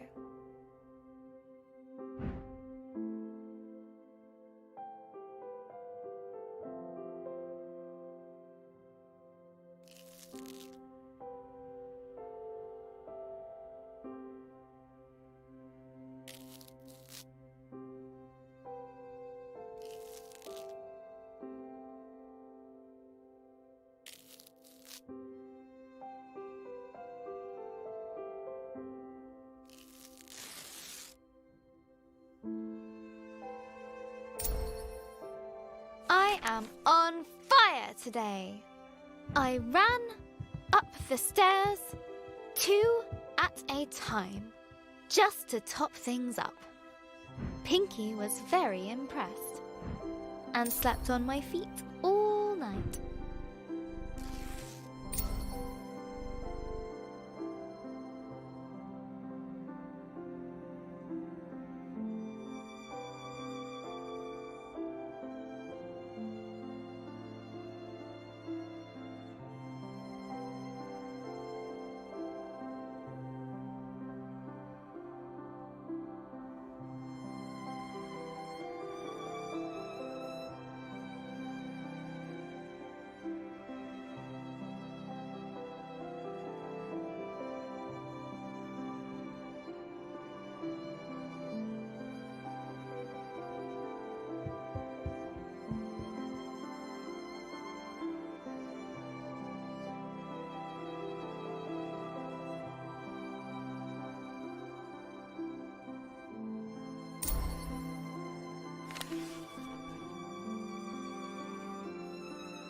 Hello again, journal. I couldn't sleep. I guess I felt a bit silly. I mean, who cares if I eat my kale? Well, Dad, maybe? But does any of this really make a difference? It's just, if there's a sliver of a chance, it actually does. I want to believe in it.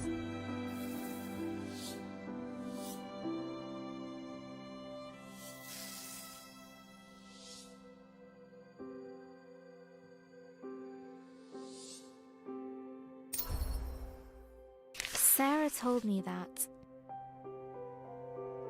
when her granddad was sick, she used to pray. I don't exactly know how that works, but best to hedge my bets. Please, please, please, please, please, please, make Gran well.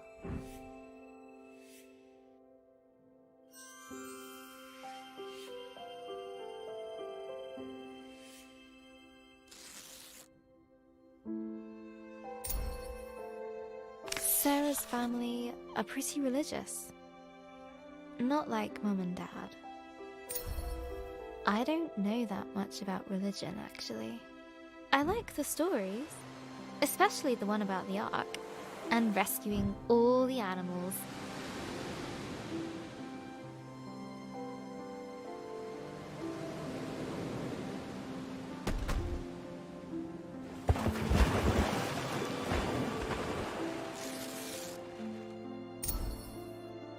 Gran was raised Catholic. But I never really heard her talk about God. Apart from that time she dropped the yogurts in Tesco's. We took care of the mess before the staff noticed.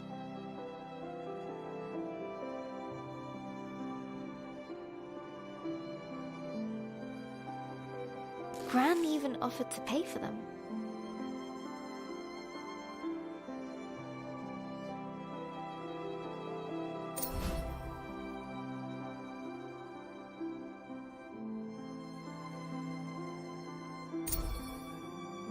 I asked her once. She said, if there is a God, they're in our actions. How we help and love one another.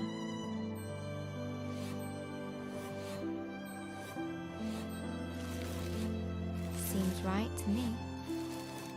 So what should I do?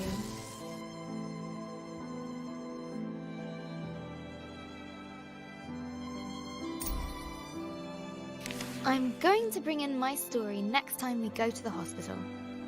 I can read it to her. I think she'd like that. Maybe if I do a really good job, she can come home in time for Ben's birthday. But first, I need to get on with the story. Having escaped the flaming caves, Lump and Grace ventured into a tenebrous forest. Writing Lump is going to be fun. But if she's not so angry anymore, she might need another character flaw. Maybe uncontrollable cravings for...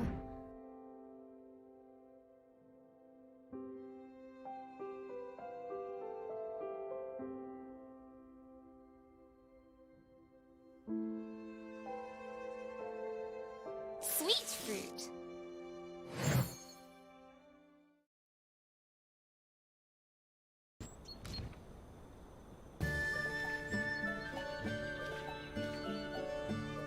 Gentle sunlight streamed across their faces. Sun! I missed you. Oh, Skyfire is warm. Like Lump.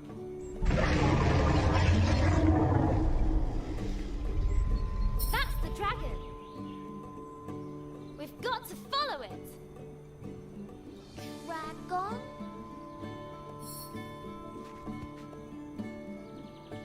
We need to follow it. Let's go, Lump. Lump no likes follow anything that goes.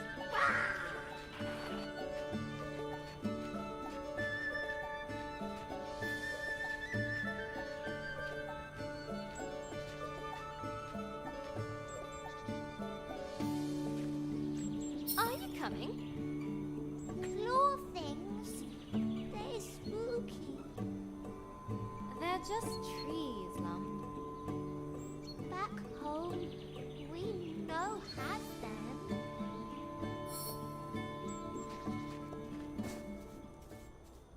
The grey forest, dark, foreboding. Grace didn't care. Home. You miss it. Yes. That's why I'm doing this. You miss home, but you leave it.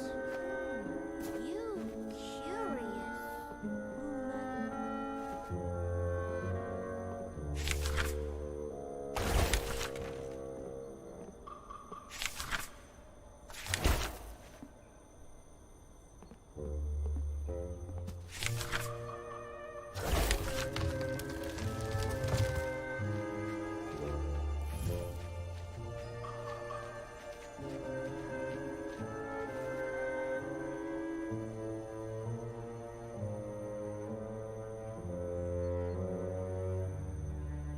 I had to. That dragon is up to no good. I need to find out what it's up to.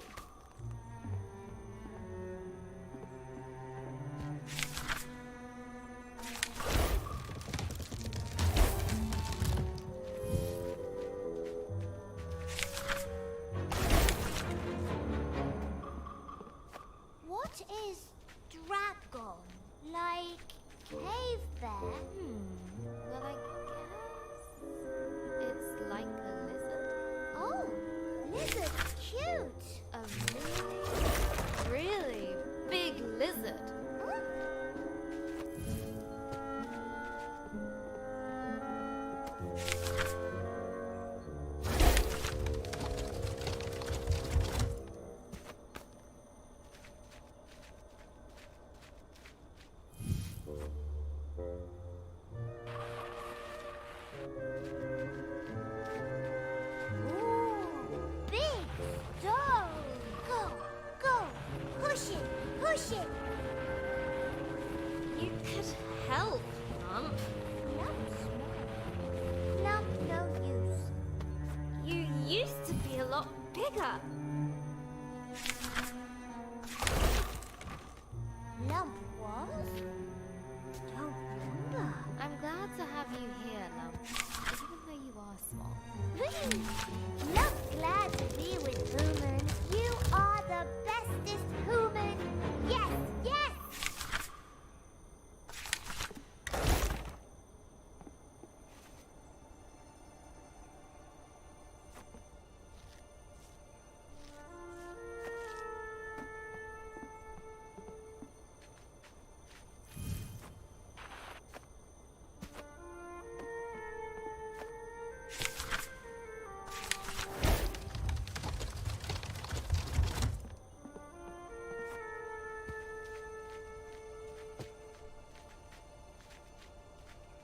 Grace couldn't help but smile at Lump's silliness.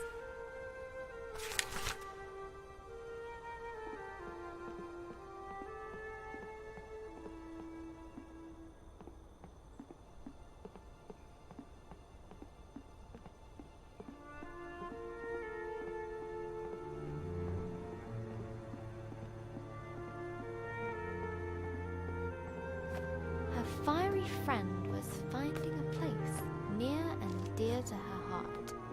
Suddenly, a strange, sweet scent filled the air.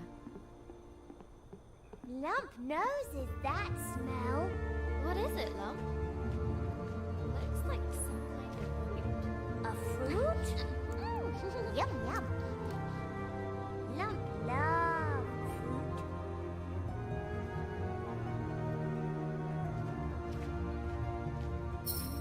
That's nice. Like honey from back home. Wait. I can't let myself be distracted. We need to go. Now! But the fruit. Okay.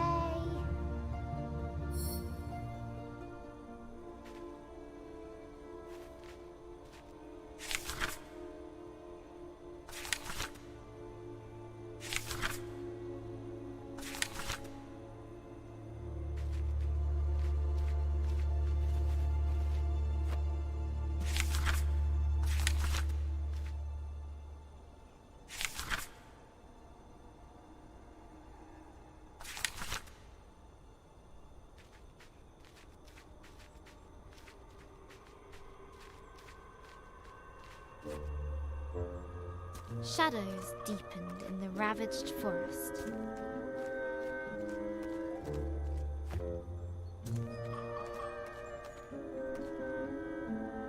We're getting closer.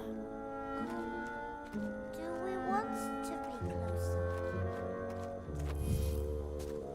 Look, Lump! Dragonfire! It's here. Yes, yes. Dragon here. It's okay. Lump's okay.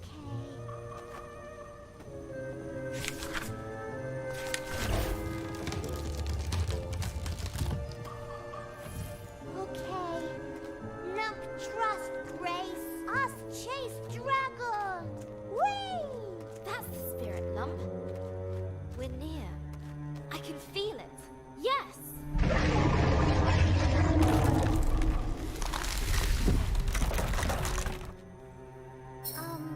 Grace? Human no fly like Lump, yes? A deep rift yawned before them. No! No! No, no! We're so close!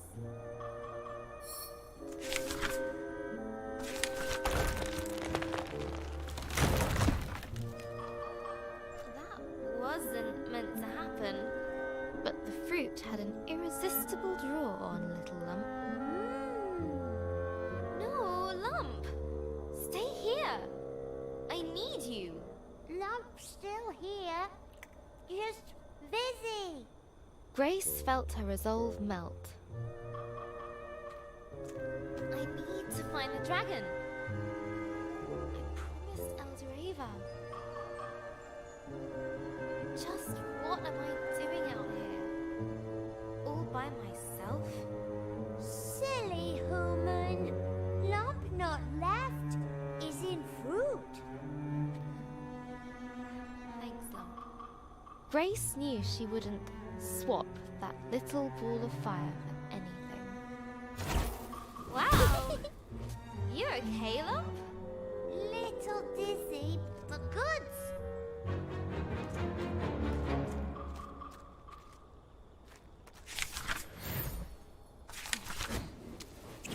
What a rush!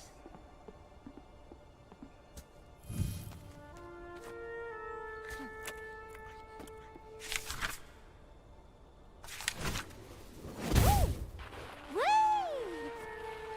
That was amazing!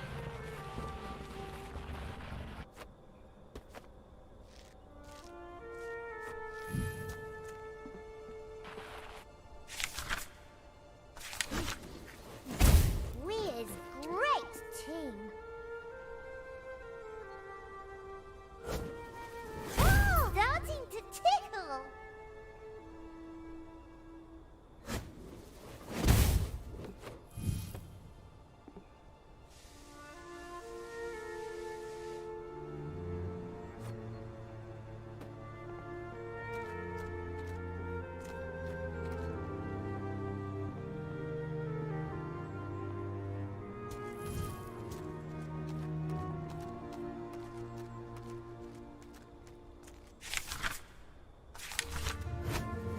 Oh, My head's spinning.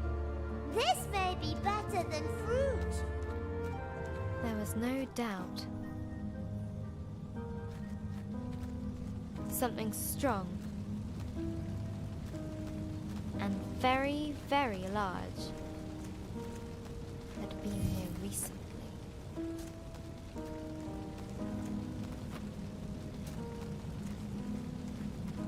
There it is! Dragon alive? Wow. Great! We've seen it! We go now? It goes! See?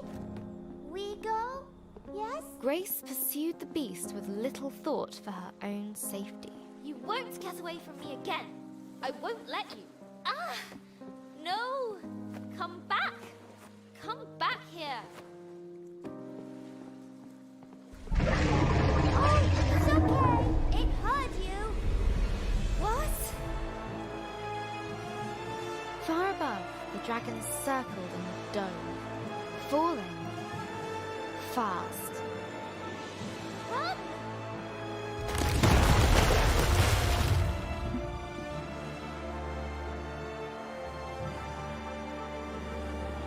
As the waters calmed, Grace realized the dragon had gone far, far below. No! I...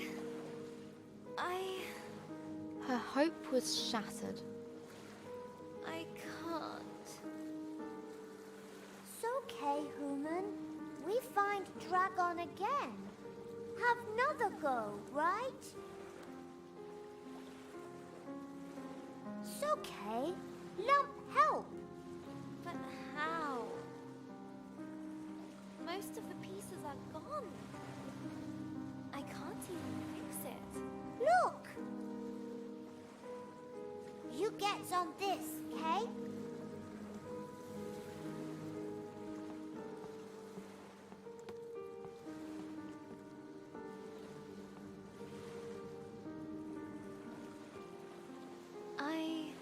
I don't even know where I'm going anymore.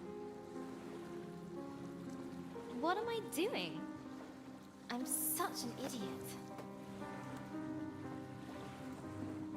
What did I think I was going to do if I caught it? You tried though, human. That's important.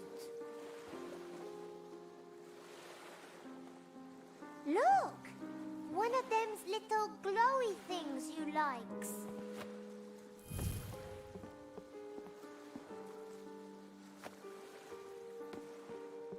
thing. You like things too, right? Huh? That's strange. Maybe there are some people around here after all.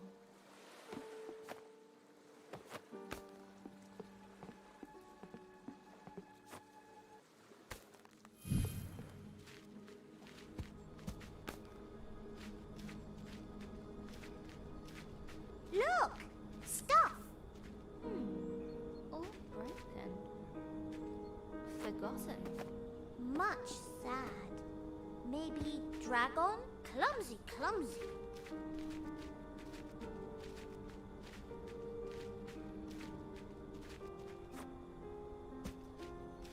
You cold, human? A little, yes. Lump make fireball. You bring wood, yes? Okay. I can do that.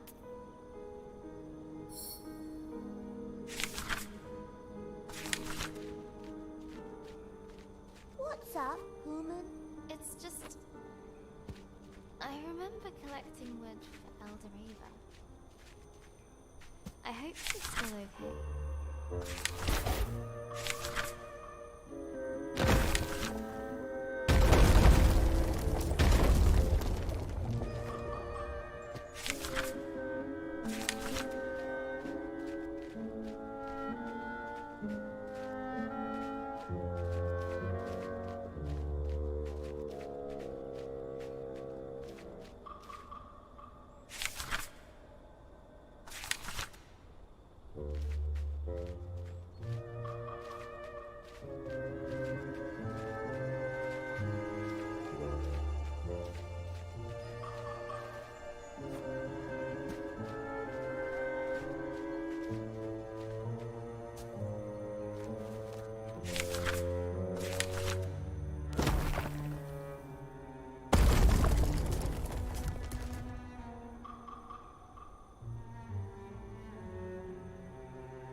This smells like the trees back home. But is it as good as fruits? Is it? Human, is it? Where do you come from, Lump? Don't remember. You don't remember anything? Lump just remember anger. Then you, human. Okay. That should be enough. Okay. Here Lump goes. Ancient energy stirred, reaching into the place beyond.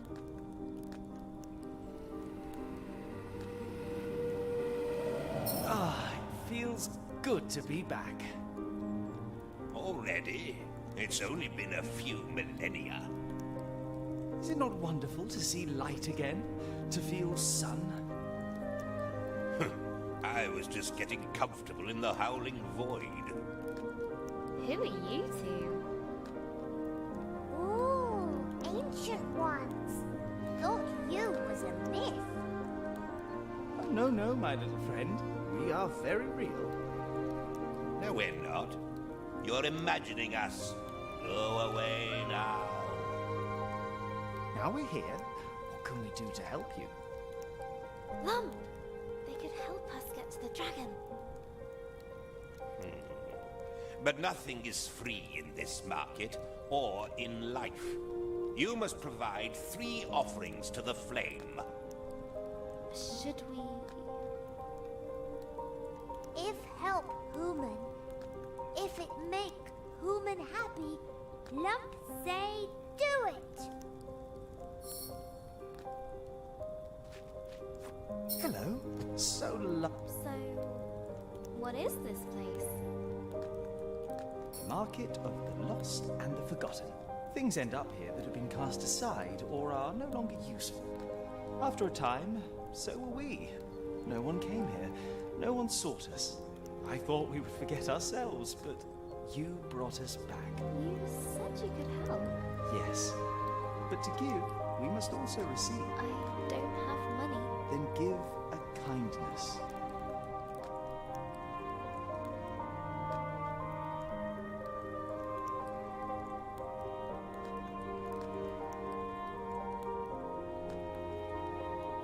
I'll tell everyone about you. No one will ever forget you again.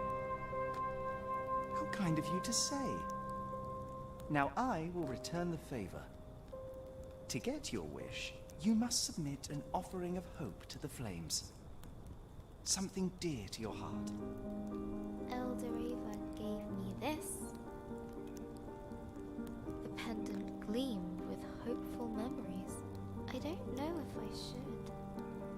It was the last thing that she gave me. A wise person once said that no one ever got anything just by wanting it. Okay.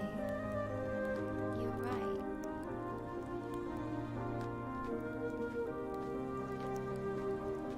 A crack and a spark, and the pendant was gone in the flames.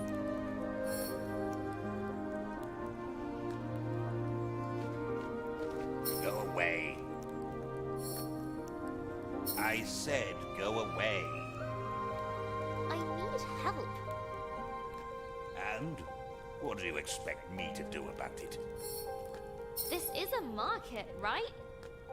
You have to help me if I give you something. Look, my help.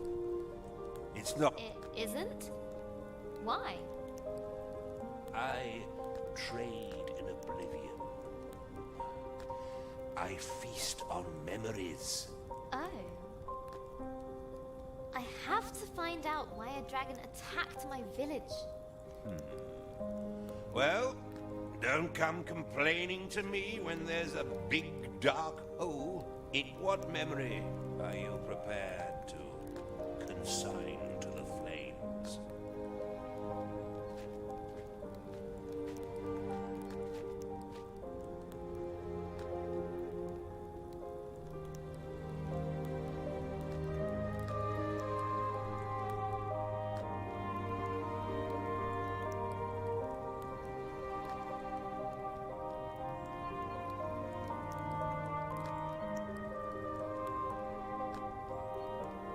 I remember Elder Raver's last hug.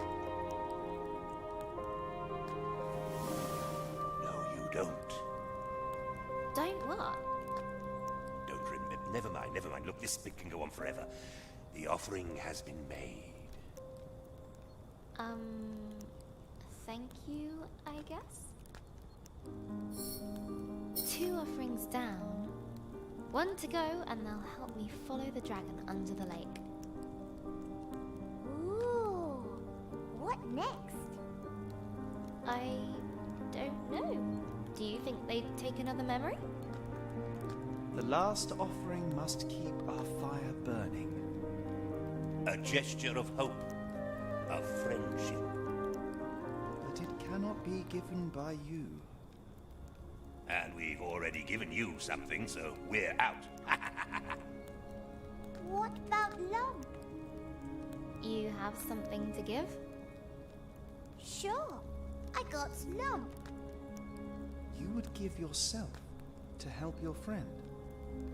Of course. Lump? You don't have to do this. There must be another way. This is important to human. You freed Lump. You gave Lump memories. Lump want to give you something too.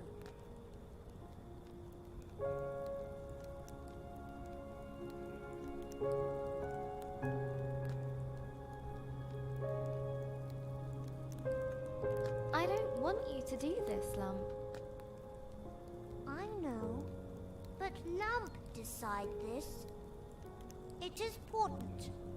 You made promise to find Dragon. Lump helps.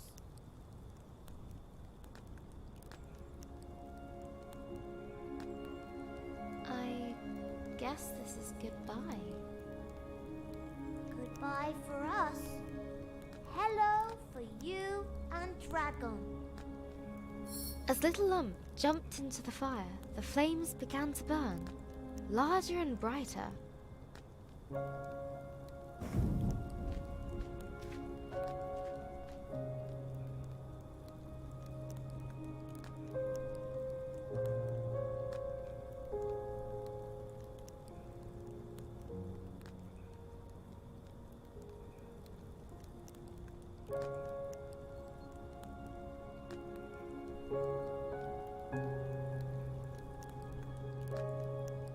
Grace felt a change come over her. Slits opened in her neck. Gills. She could now breathe underwater. The wish has been granted. Time for us to go. Hope you like your gift. Thank you, Lump. I'll never forget what you did. I should go to the lake. Follow the dragon. I guess. The loss of Lump weighed heavily upon her. Where once there was light was now darkness. Where there was noise, only cold silence remained. But she could not let Lump's sacrifice be in vain. She needed to get to the lake and use her newfound powers to pursue the dragon.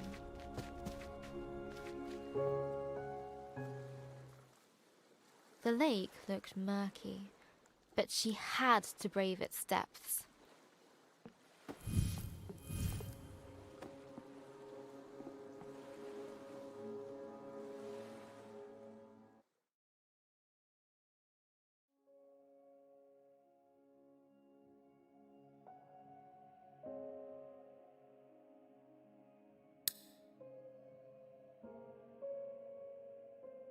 It's 5 a.m. Gran died in the night.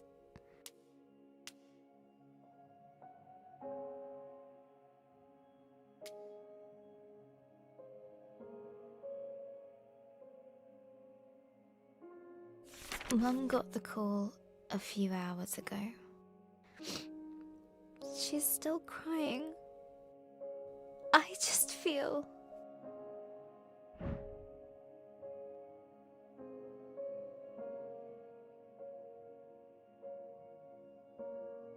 numb.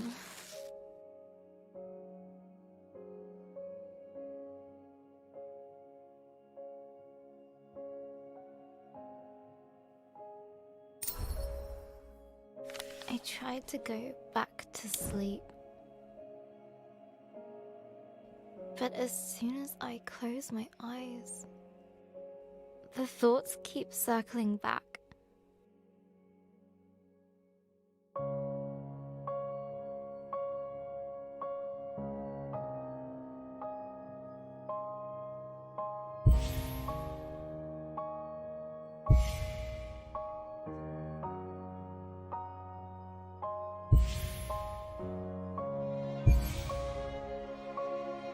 We should have been there. We drove to the hospital first thing in the morning.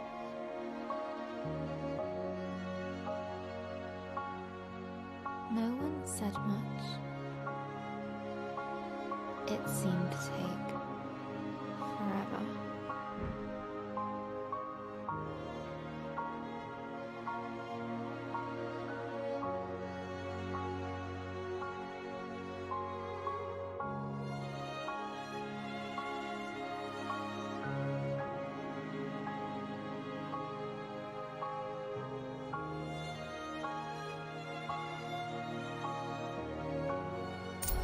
I've never seen a dead body before.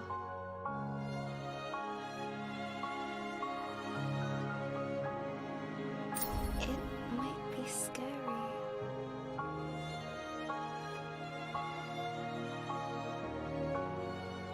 But it's just Gran.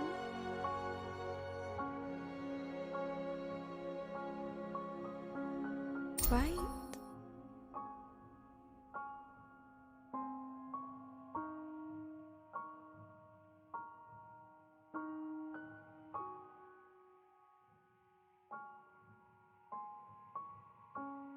Maybe I should have stayed at home.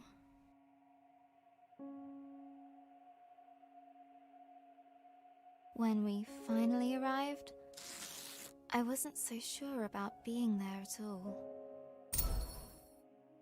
We went up the stairs to room 305.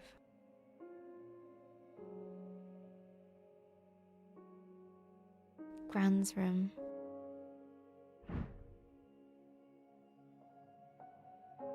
Mum gently put her hand on my back and asked me if I wanted to wait outside. I said yes.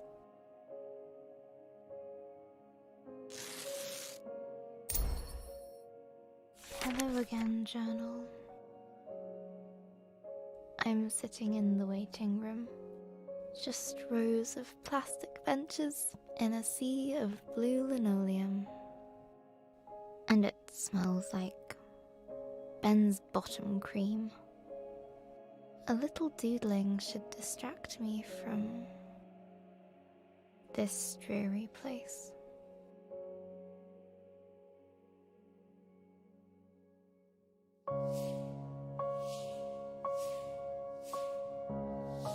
Dad's calling me.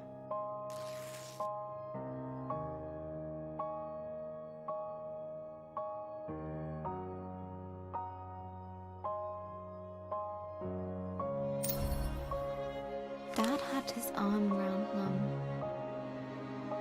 as they came out of Gran's room. I've never seen her like this. Mums aren't supposed to cry. They're strong. They're meant to know what to do. Always. I guess losing your own mum makes you feel like a kid again. The drive home was a quiet one again.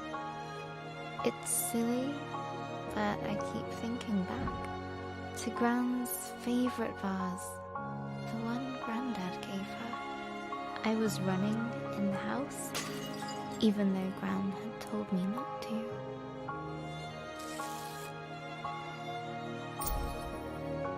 I still remember the noise of the vase smashing into little pieces. Gran was there in an instant. I waited for her to shout. She didn't. She just looked sad. And somehow, that was worse.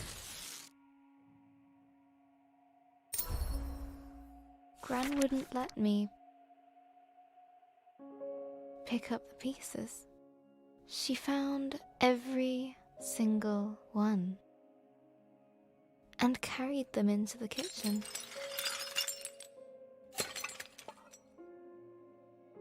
Later I sneaked in with a tube of glue in hand.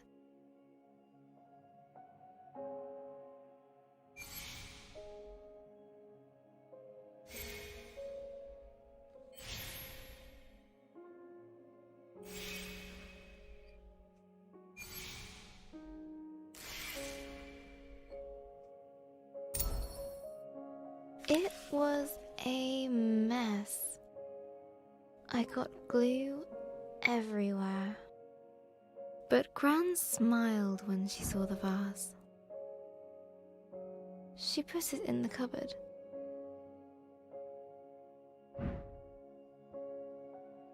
Later I found it again.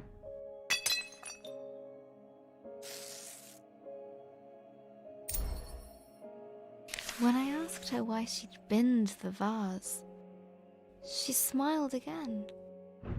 Gran always says,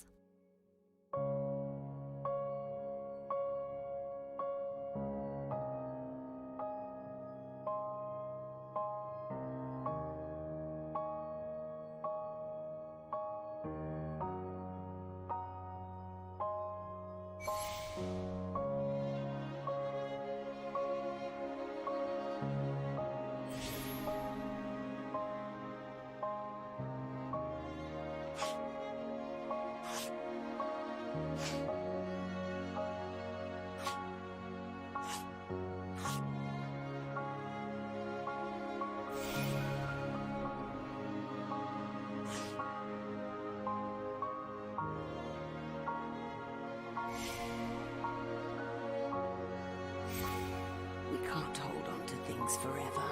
Let them live in your memories. she said she preferred to keep the vase like she remembered it.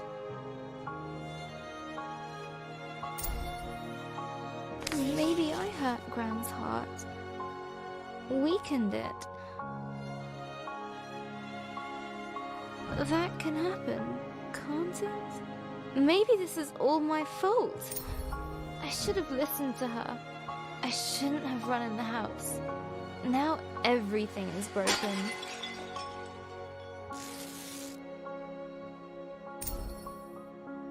If I'd started my story sooner, Gran could have read it.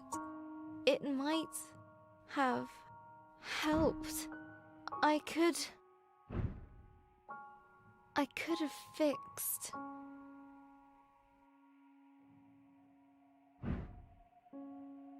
I would have fixed her heart.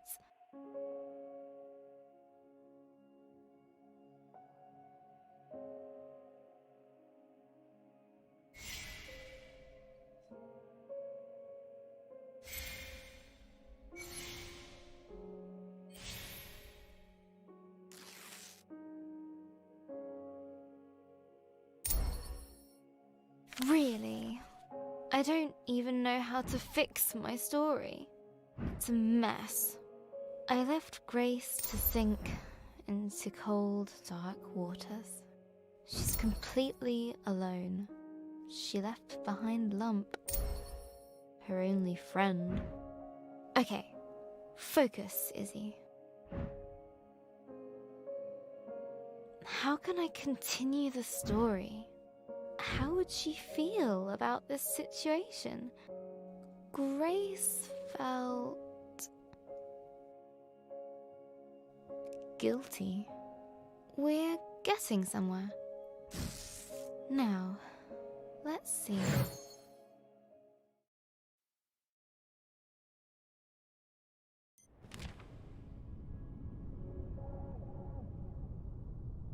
The merchants had been true to their offer. Still, the water closing over her felt like death. Cold and terrifying.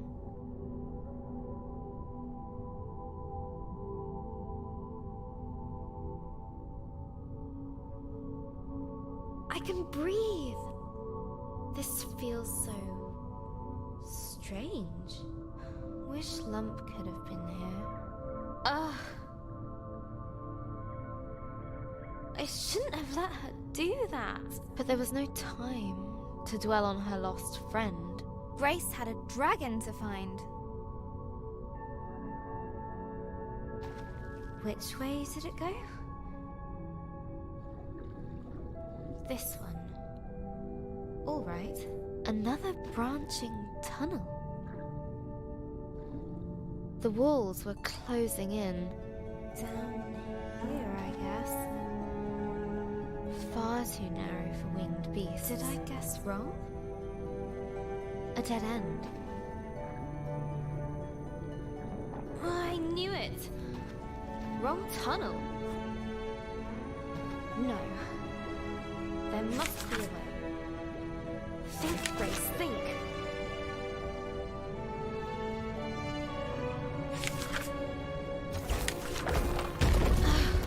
How do I get up there? Ha!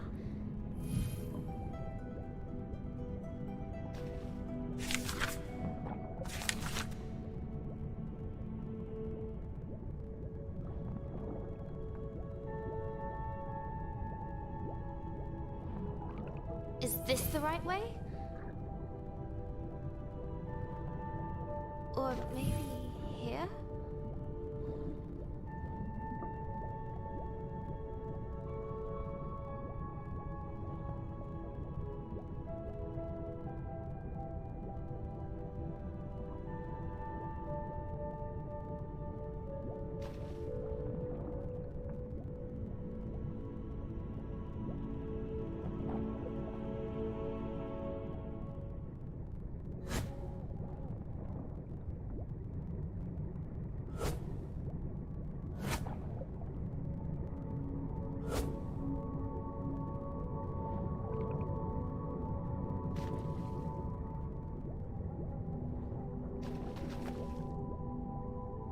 I just don't know. I wish I could ask Lump. But Grace had let Lump go. She needed to decide her own path, alone. The submerged tunnels flared outwards, a tangled mess of caverns and hollows.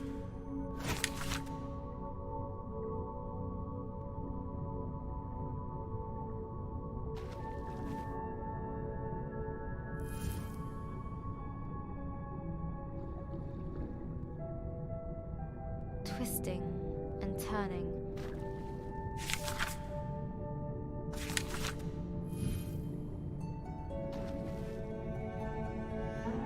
Bending with almost malicious intent.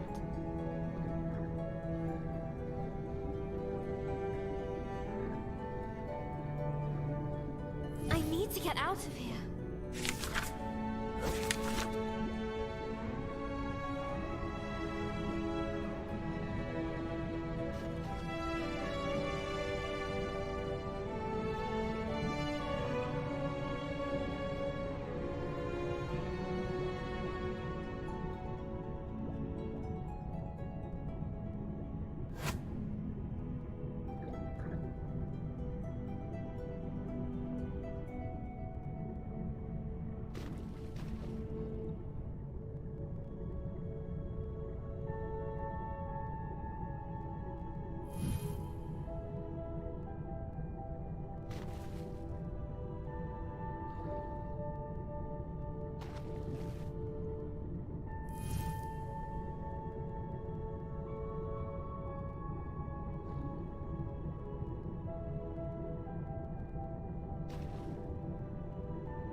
Got to find the dragon. Learn why all of this happened.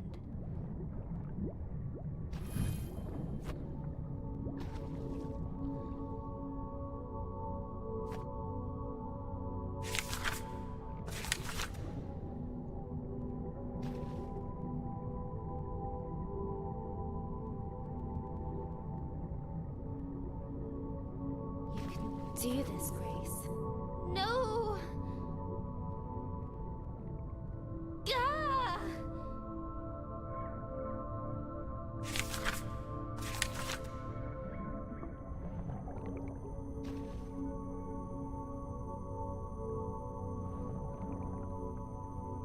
She found herself amidst a great coral bed, shimmering with color and life. Wow! No! Focus! I have to find the... No matter what beautiful and now broken, it grows back, right?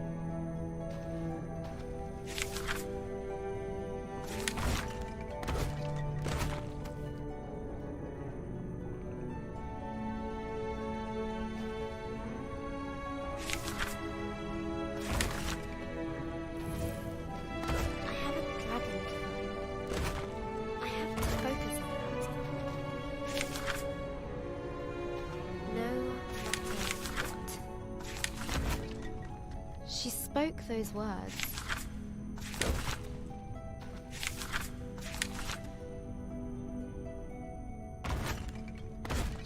But deep in her heart, a seed of chilling doubt took root. The color gave way to darkness, endless and all-consuming. It's cold here, robbed of sight. The pressure of the deep water on her chest. Her thoughts had only one way to go, inwards. What am I doing? I let Lump sacrifice herself for me. And for what? I don't even know where the dragon is, or where I am. I'm falling. I'm failing. Eldoreva. The village. Lump. All of them. Huh? What?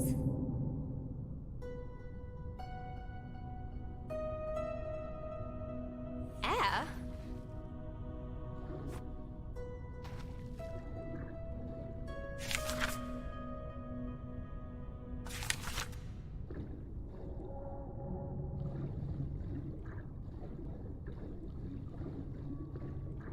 How? It doesn't matter.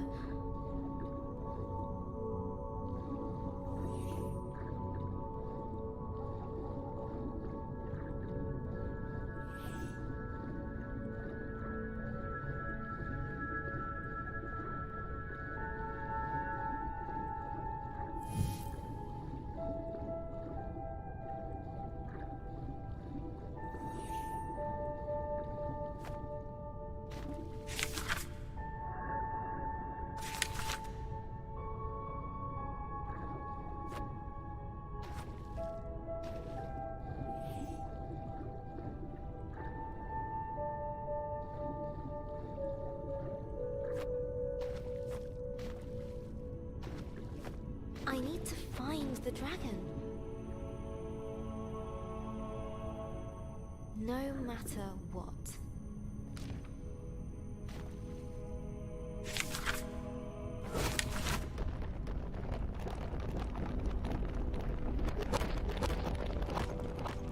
A cold determination gripped her.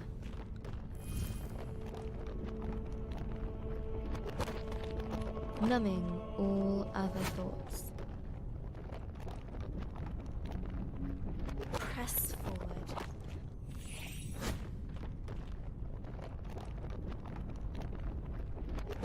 Get to the dragon.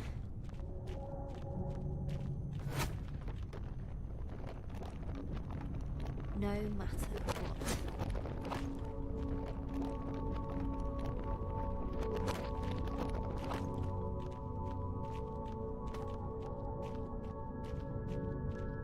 There was just the way forward, barred by an indestructible metal door.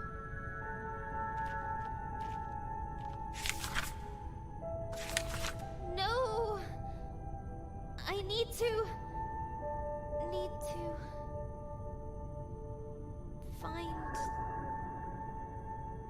the dragon. Grace could no longer ignore the seed of doubt.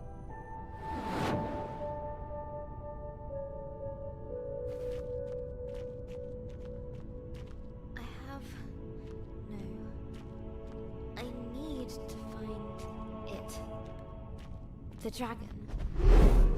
No matter what. No matter what. The Seekin seemed friendly. Hey, have you seen the dragon? Wait.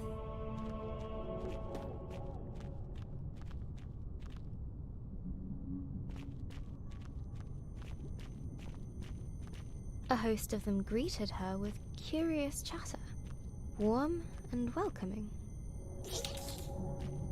Have you seen the dragon? Please. No?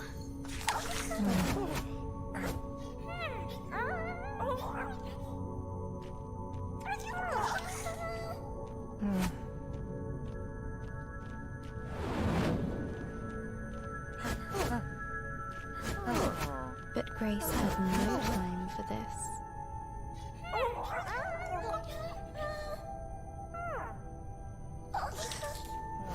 Let me through! I need to find the dragon, no matter what. The words felt hollow and meaningless.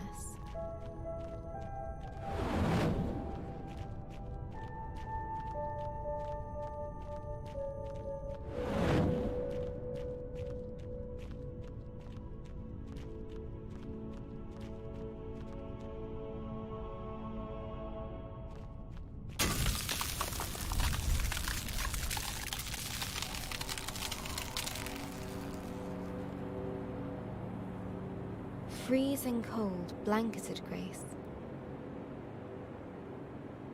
There was comfort in its numbing embrace. She wished she could stay.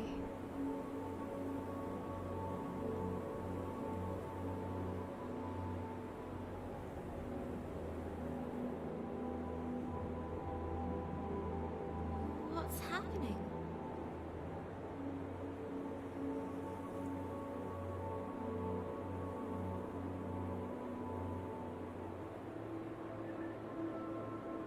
Did I do this? She did this. Is this my fault? It was her fault. They're home.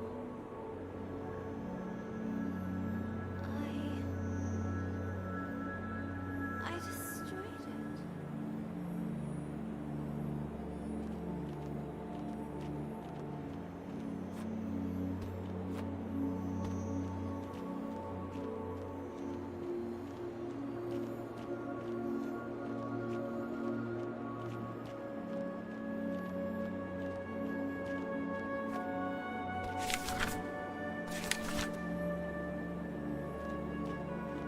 A seakin, encased in ice.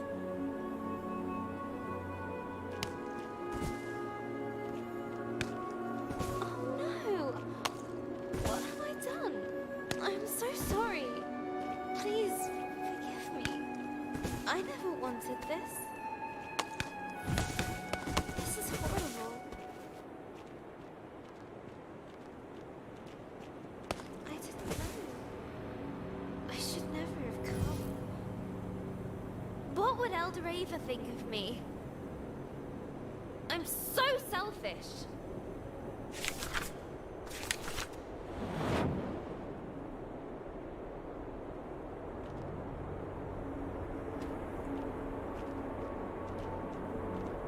Guilt dogged her every step.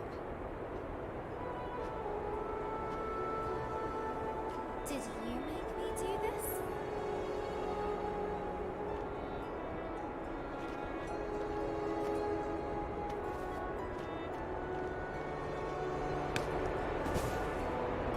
It would not rest. It would not leave her. It would not cease. Leave me alone.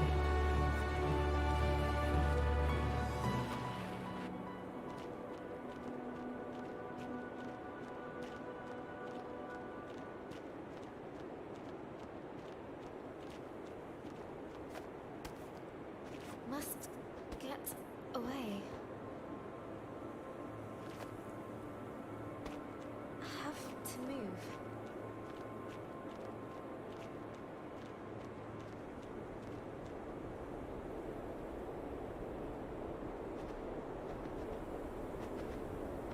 Need to escape.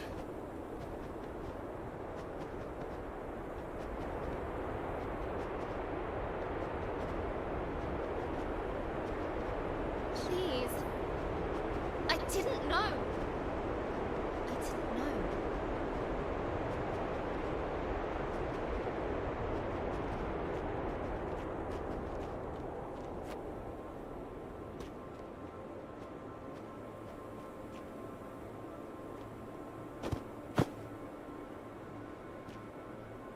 The creature looked at her as if it could see into her very soul.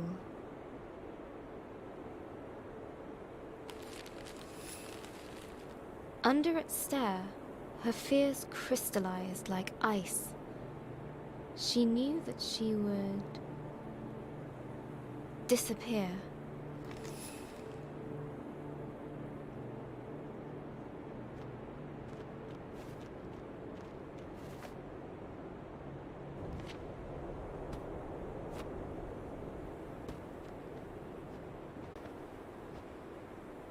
The creature looked at her as if it could see into her very soul. Under its stare, her fears crystallized like ice. Disappear.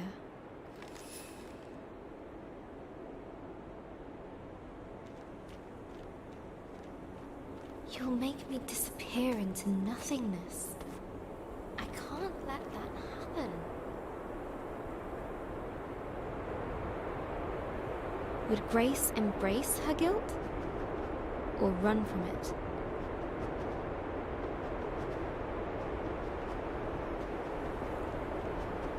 You win. I can't run anymore. Do what you will.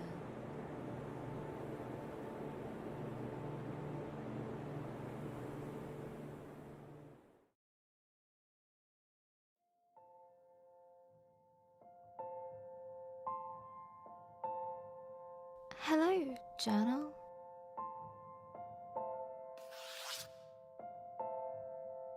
Dear journal. Hi, journal.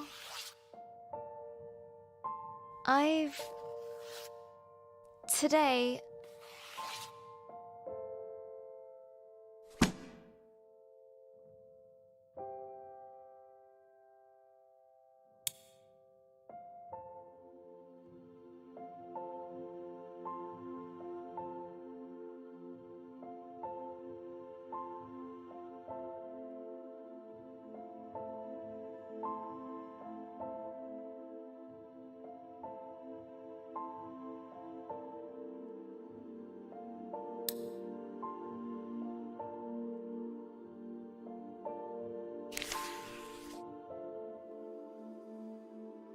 Hello, stranger.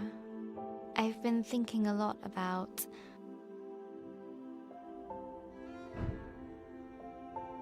My dream is to become a writer. Yeah, right.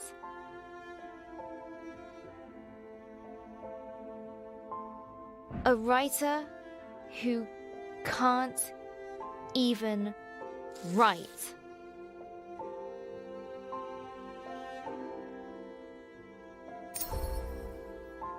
Okay.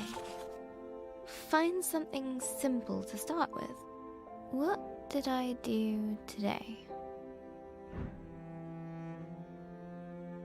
Today I got up. I had breakfast.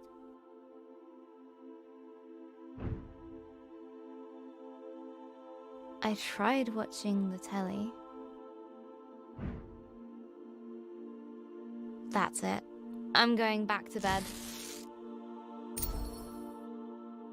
Hi, journal. Another day.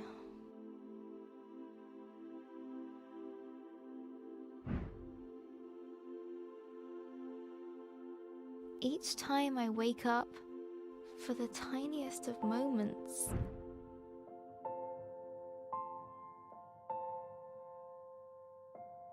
it isn't true. But then it all comes rushing back. It is true.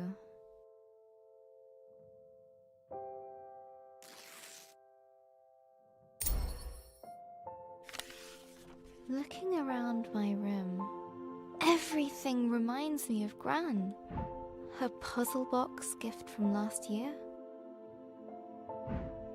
The magic tank we made during the holiday. Our yogurt pot robot. These paints Gran gave me. This pen. Even you, journal. She's everywhere. And all of it feels broken.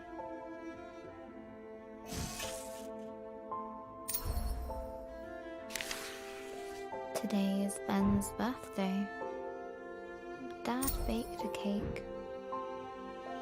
Mum insisted that I come down and have some.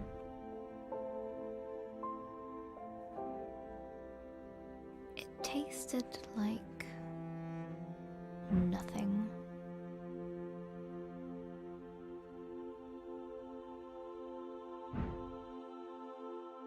Everything does. Mum said we need to send out invitations to the funeral. How can she think about that? She's ready to shove Gran into a box like a pet goldfish.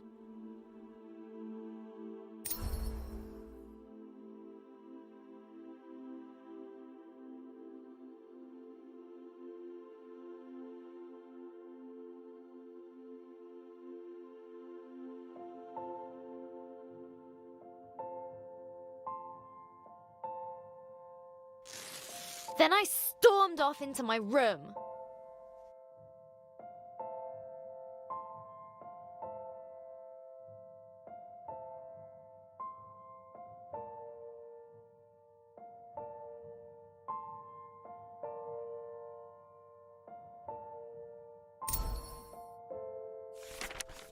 Later, Dad came up for some well-meant dad talk. I know you're sad, but it will get better. You'll see. Just give it time. I know he wanted to cheer me up, but he's wrong.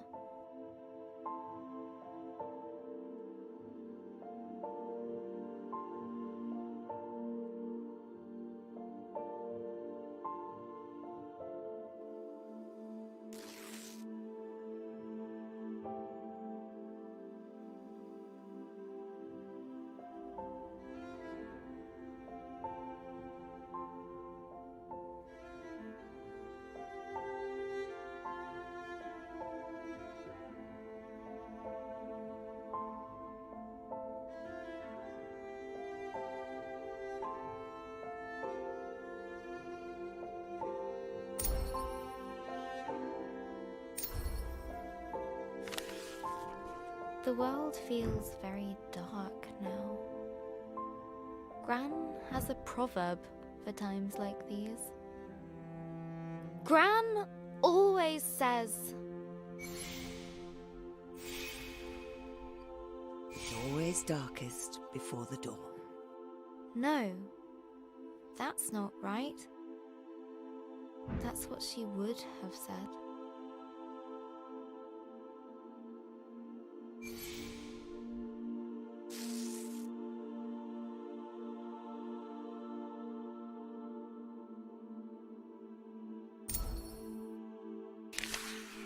I keep thinking about all the things Gran won't get to see.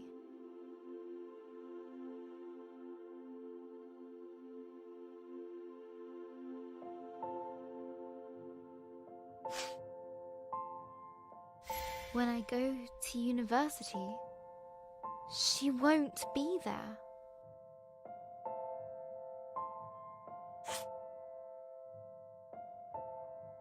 When I get my first job, she won't be there.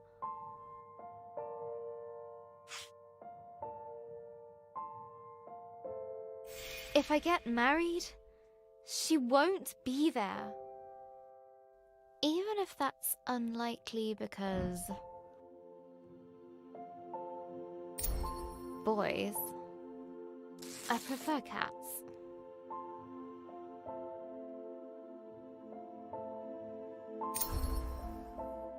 Missing Gran already feels so bad. How could I want that feeling to go away? How could I be fine with Gran being gone? I'm going to have to feel like this forever.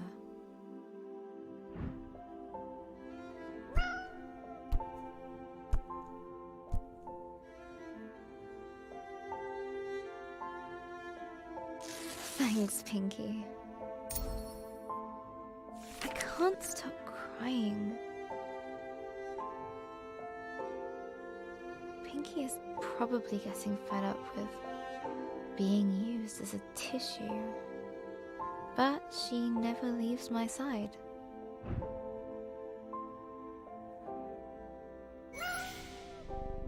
I think that means get back to writing your story.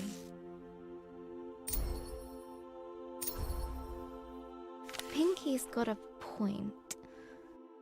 I should at least try to write. I can't leave Grace like that. She's as lost.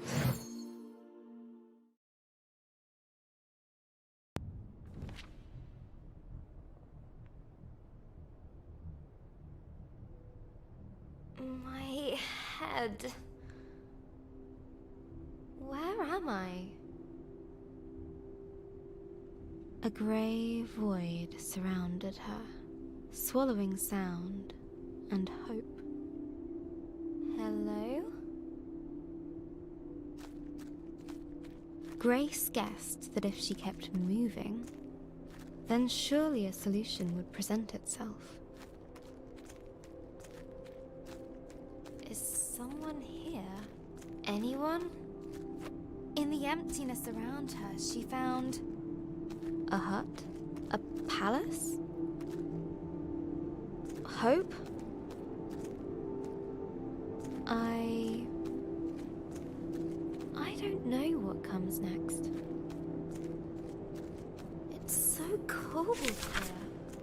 So empty. Just nothingness. I can't find the words. I'm never going to find the dragon. Or an answer. They won't come.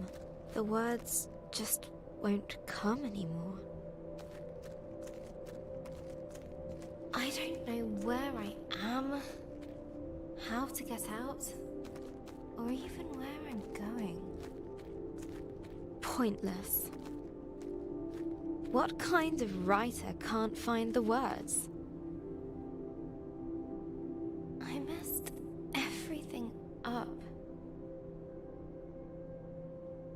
Let's try this again. Grace awoke under an old tree in an unfamiliar land.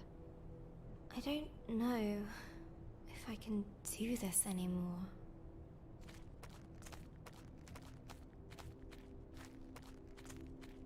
She walked boldly ahead, a spring in her step. I'm so tired. Grace knew she just had to keep going. What's the point? Put one foot in front of the other. I've failed. It's over. Whilst she still had breath left in her body, there was still hope. This is all my fault. I should just stop.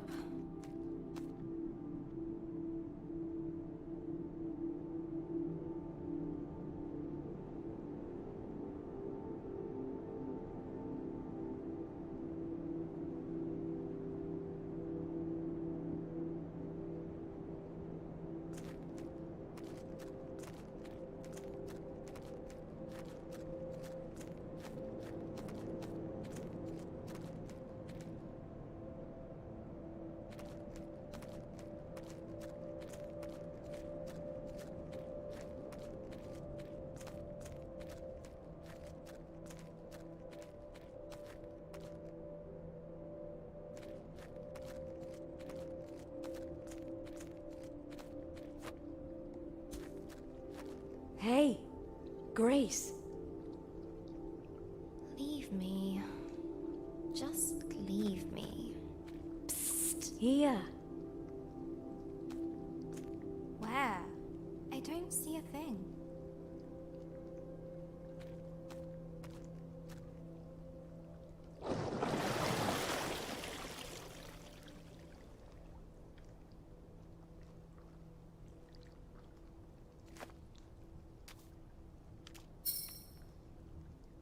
I'm right here. Always was, always will be. I don't understand. And I don't care. You don't? No. Just leave. I'm meant to be alone. Forever alone and useless. You know I'm right below you. I'm not good company right now. You don't need to be. Why don't you tell me how you came to be here? It sounds silly when I say it now. I lost a dragon. And now...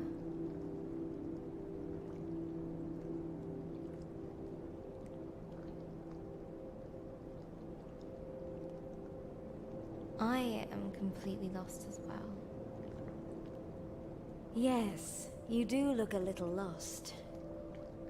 That's not entirely helpful. You seem to think that it's wrong to be lost. Well, isn't it? Everyone feels a little lost sometimes. Even me. That sounds wrong. Just wrong. I don't mind it, actually. Do you? Well... yes. I usually know what to do. And where to go. So, if someone else were lost, what would you tell them to do? I'd tell them to think about all the available options. How about taking your own advice? I guess I could count the spots on your back until we get to someplace else. Let me see if I can help you out there. Patience.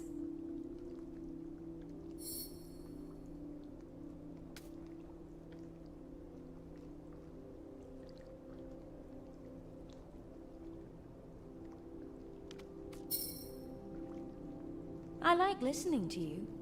Would you continue? You do? Oh. Well...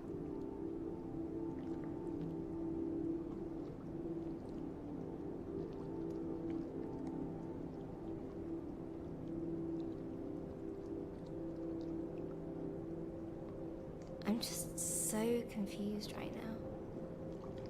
What were you trying to do before you got here? I was trying to find a dragon. It destroyed everything I loved. I need to know why it did this. There must be a reason. There must be an answer. But I just don't know what I'm doing anymore. What did you do last time? Last time I what? Found a dragon. What? I've never found one before. Then how can you expect to know exactly what to do? I guess I can't. But I want to. No one ever got anything just by wanting it. You've got to try. You've got to fail sometimes. I wish I had your confidence.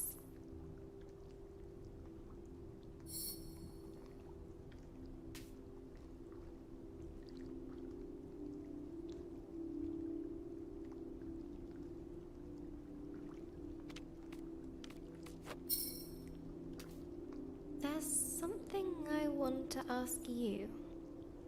Go on. It's difficult. I'll wait.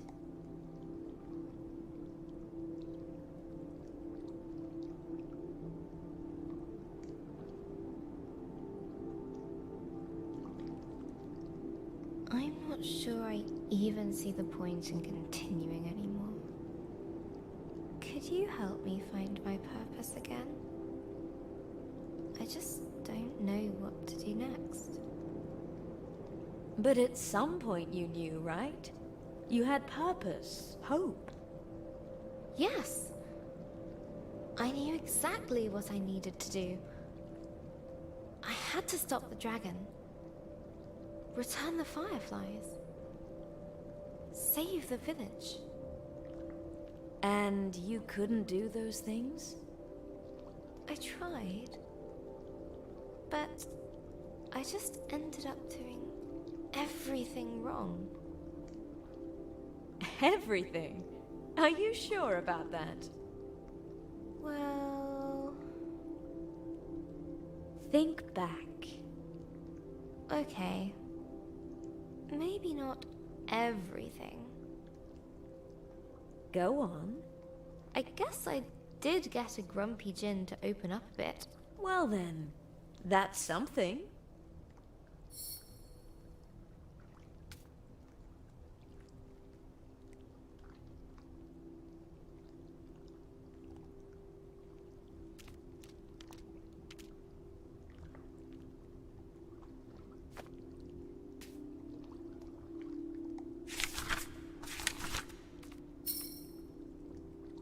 I want to know one more thing. You sound a lot better. I do? Well then, time to set course. It's nice of you to listen to me. Anytime. So, anything else?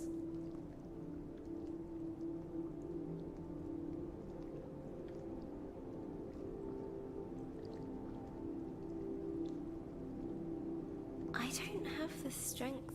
That's okay. It's not. But you're still human. You still tire. I guess I hoped it wouldn't take this long. I'm tired. Tired of trying. Tired of failing. Tired of everything. You need a rest. But I can't. I don't have time. Why? If I can find out why this happened, maybe I can find out how to stop it. That sounds like quite a tiring thing to do. Well... Want to take a rest together? That sounds nice.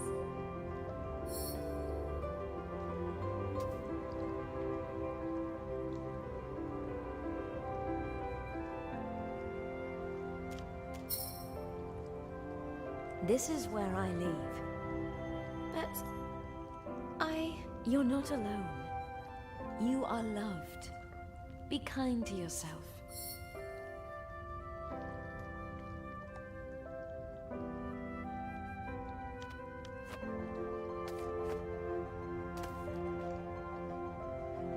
Can I do this? Yes. Be your own light in the darkness.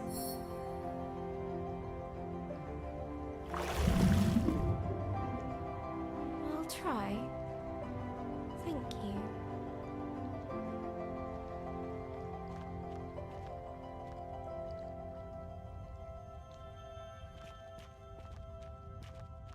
Here we go. Again.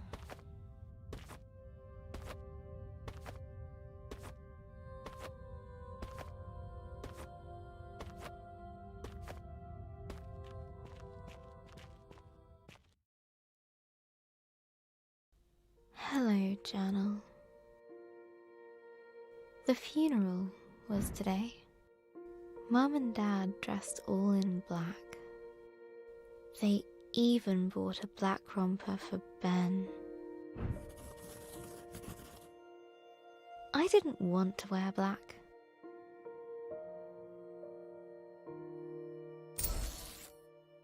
Gran thought black was depressing. That life was dark enough already.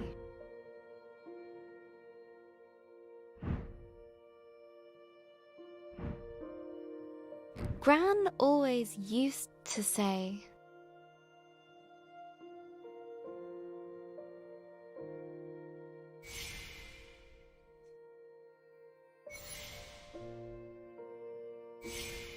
Colors are the music of nature. I'm starting to see what she meant.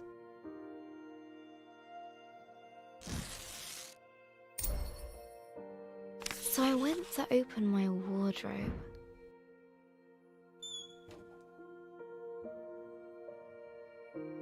There it was. I hadn't worn it for years. I remember Gran saying it was cheery.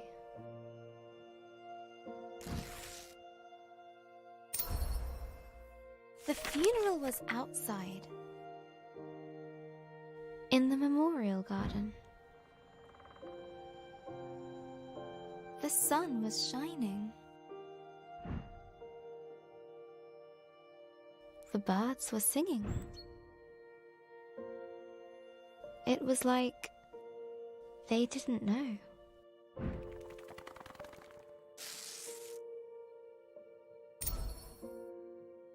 The vicar had just started talking when Uncle Alan stepped into the fish pond.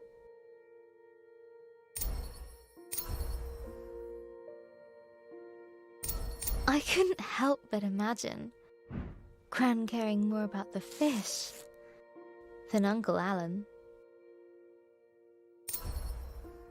The picture stuck in my head. Gran running to the drenched Uncle Alan, grumbling at him for frightening the fish.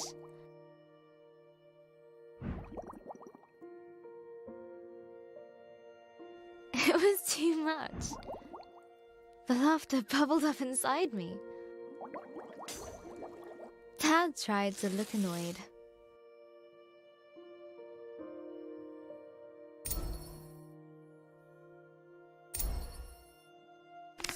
After the vicar finally finished droning on, we started the singing.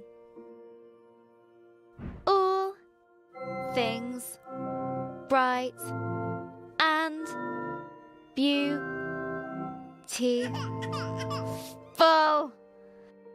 Ben started wailing. No, howling. Dad took him out. Well played, Ben. Laughing felt much better than crying. The wake was at our place. There were so many people. I didn't know most of them. Everyone said how sorry they were. How Gran was. Such a wonderful lady. I wish she could have heard them.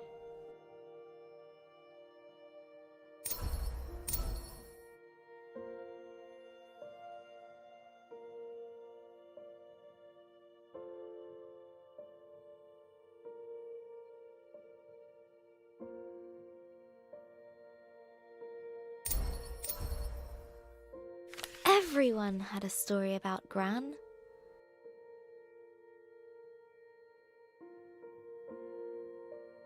Like the time she hit a bully with her pencil box.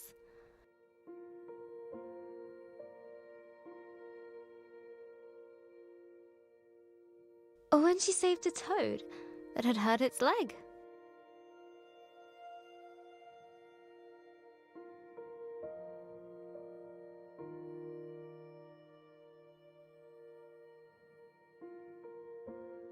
Or how she decorated Mum's room like an underwater kingdom, so she could feel like a mermaid. That's so like her. One old lady told me how they used to bunk off work and go to the Glastonbury Music Festival.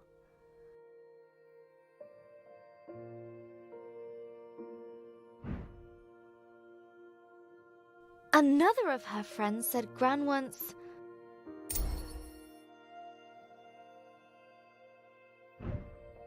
got arrested while protesting whaling.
I expected this day to be terrible, Journal. And it was. But I didn't expect to smile or laugh, to be surprised, to feel happy that people loved Gran like I did. Each time I heard a story about Gran, I could imagine her laughing along with it. It was like she was there with me, helping me through it.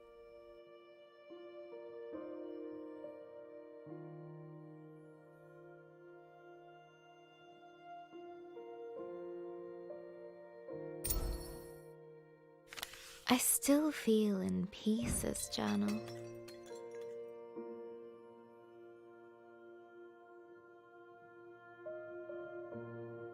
Maybe there's a part of me that will always be sad. That will always miss her.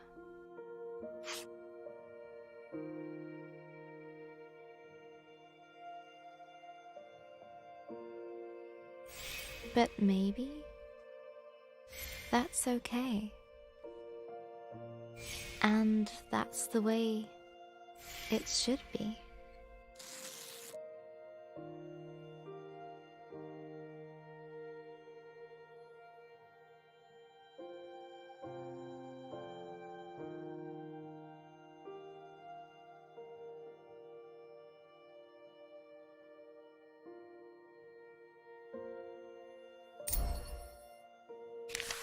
I don't know what happens after we die,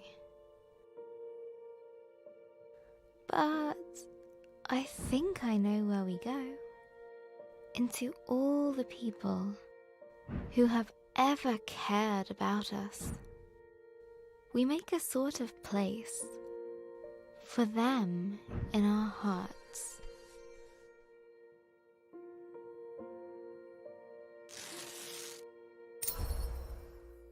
I need to finish Grace's story. Gran would want me to. I want me to. I think I know what to do now.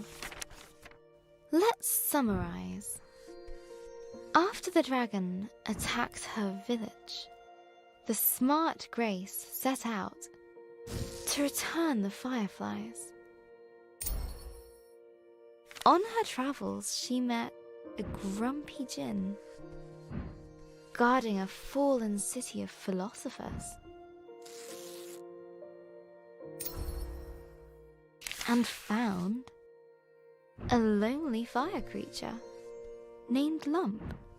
They became friends.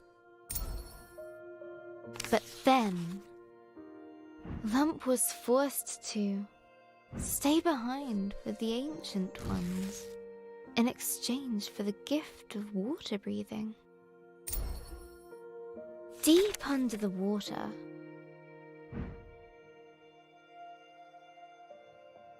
inside the lost Seekin Palace, chased by the shadow of remorse, Grace had her big moment of doubt.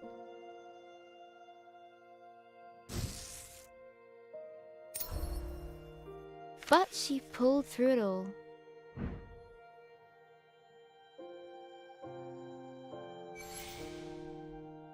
And now she is ready to face the...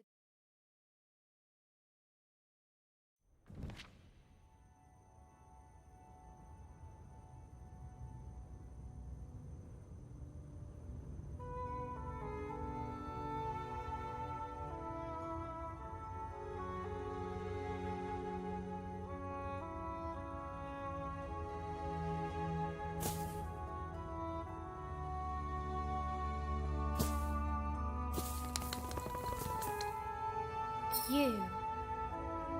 I thought I couldn't face you, but I couldn't face myself. I know you'll always be there. Maybe that's okay. You're part of this adventure, part of me. Thank you.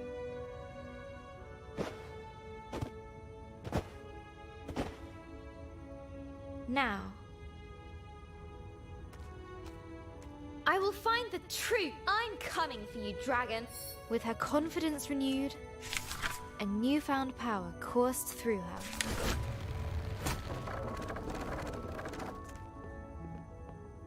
I feel like I can do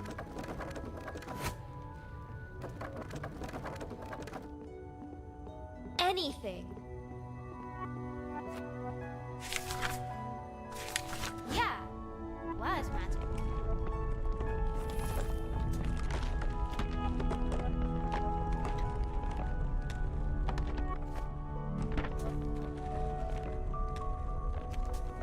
Light as a feather.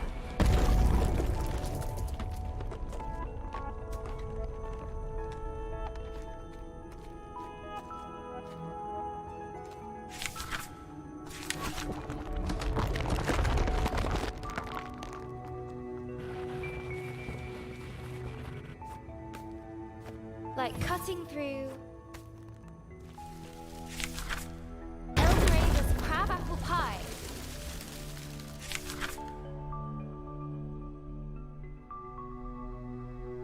The world welcomed her.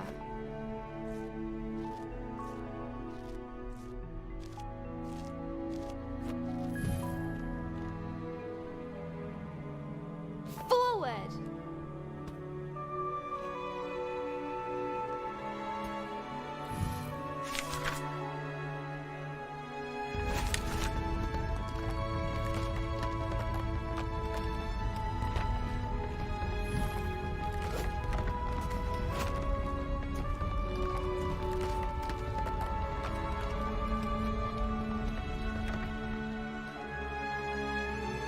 She felt that she could touch the sky.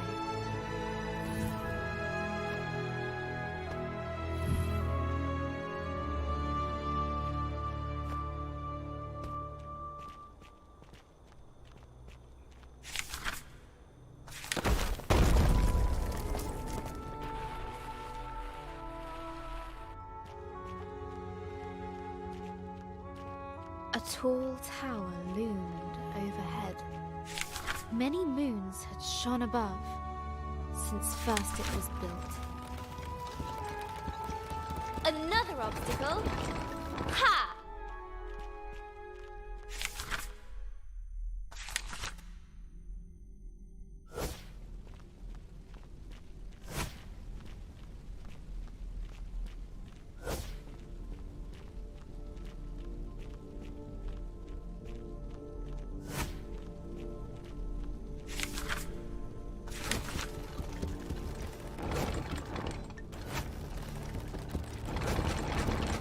After what I've been through, you really think that will stop me?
age-old crumbling stones.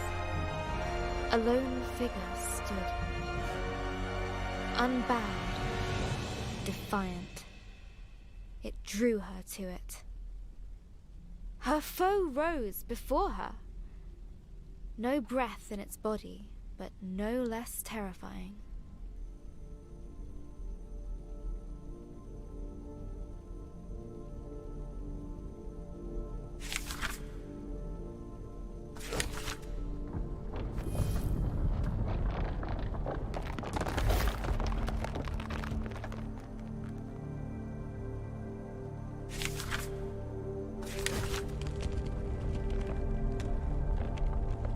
Let's hope I'm up to the task.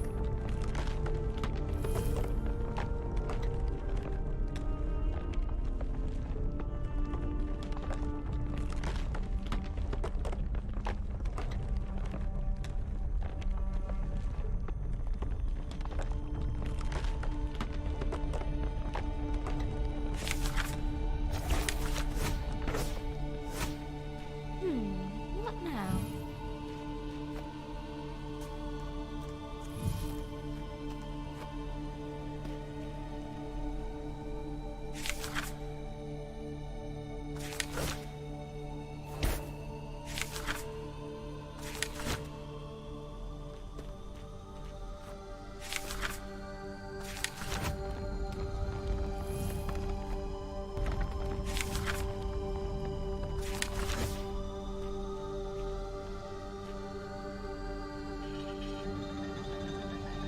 Nothing's moving. Must be more to do.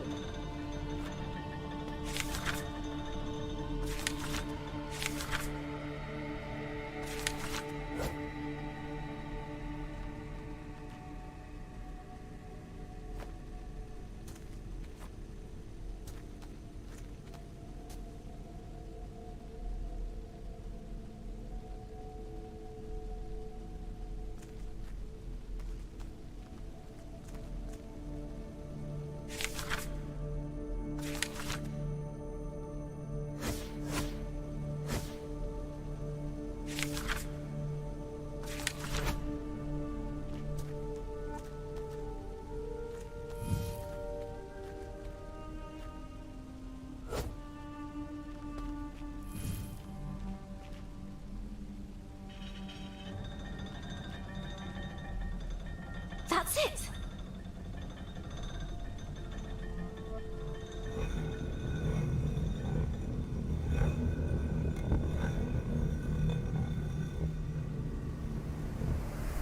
A gust of fresh air rewarded Grace's efforts.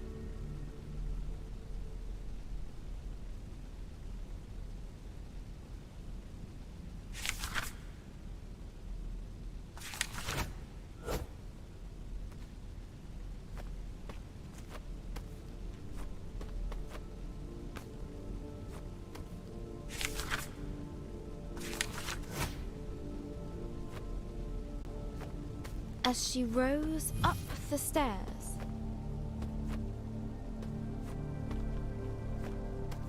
Grace knew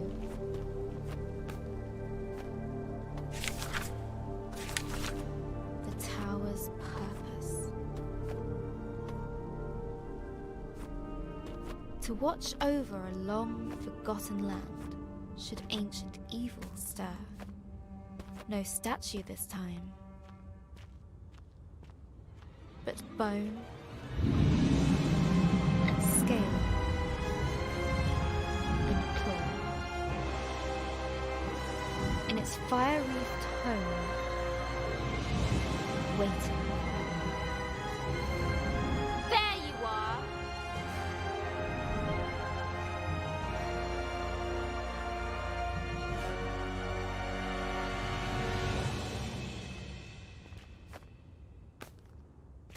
And here I come! Maybe this wasn't such a good idea. It was a great idea! Woo! Ha-ha!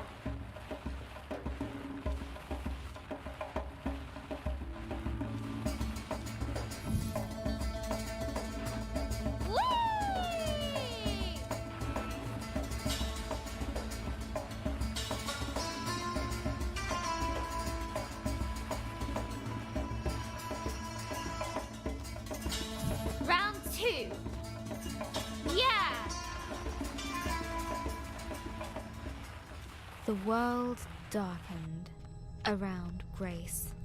She had reached the Dragon's Mountain.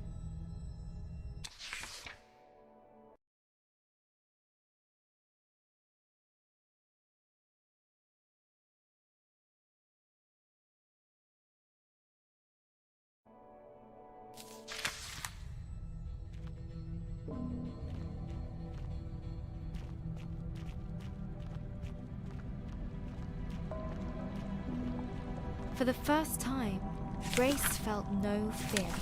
She knew she had all she needed. Feels warm on my soles. Before her, a molten sea stretched into the distance. It did not slow her down. I laugh in the face of lava.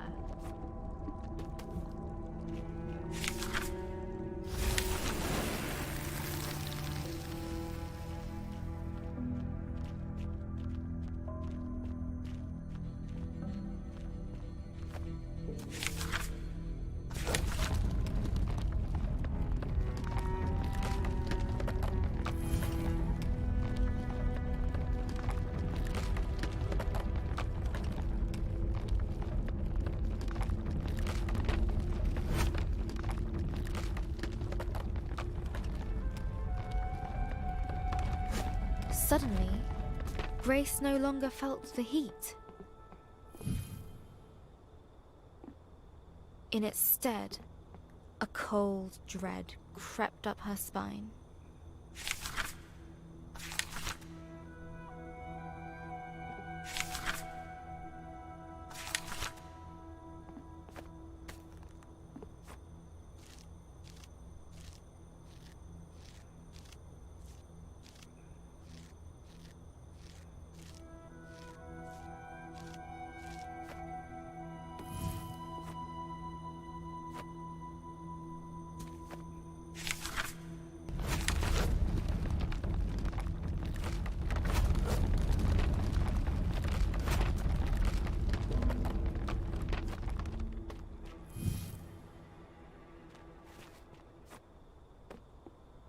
This looks like my village.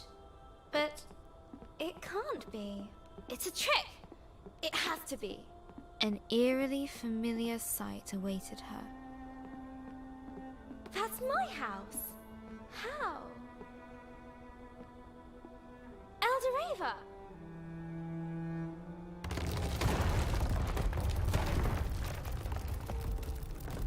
No! Wait! Come back! Oh, no! No, no! Only emptiness remained. Only emptiness remained.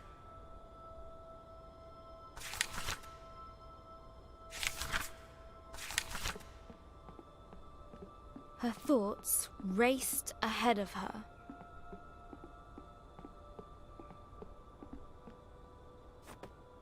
This can't be real. A trick. I can't let it be real.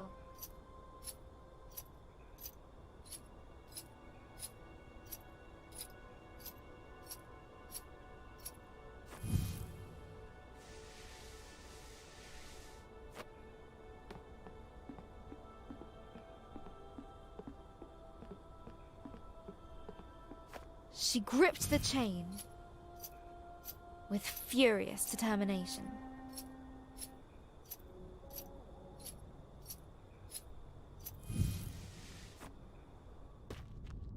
I know you're there.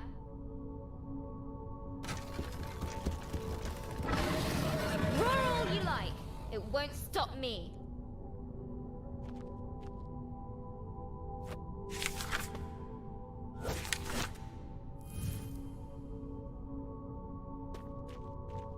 Oh.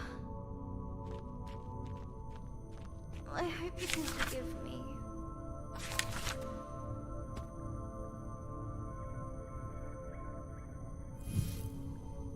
Torn between rage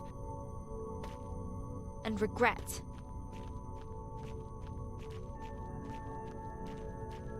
Grace pushed ever upwards.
But even through adversity within and without, her determination shone bright. She had grown.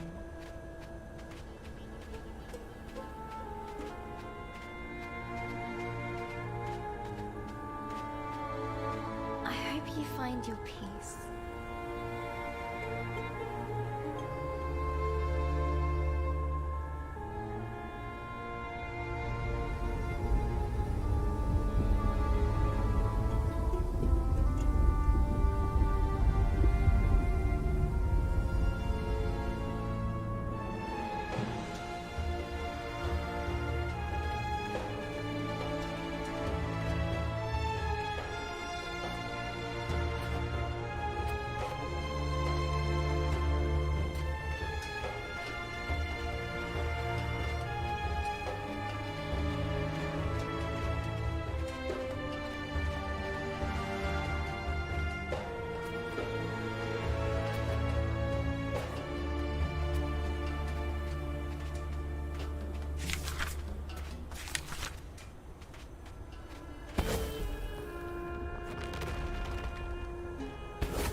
Almost there, chilling winds shook her to the bone.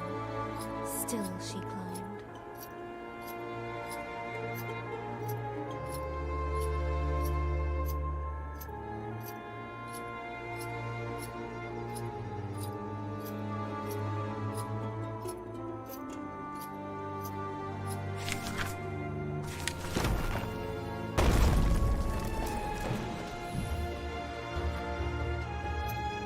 Almost there!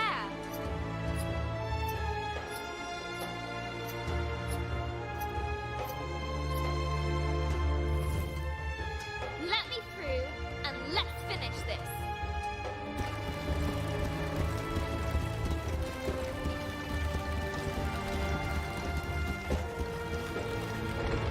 Glad we're on the same page. Every stride pushing against.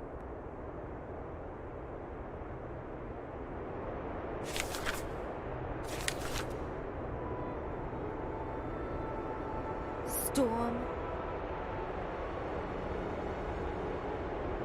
and snow.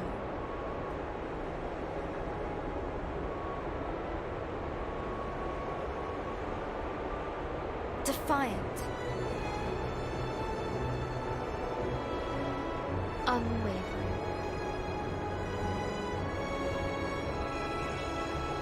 One step after the other.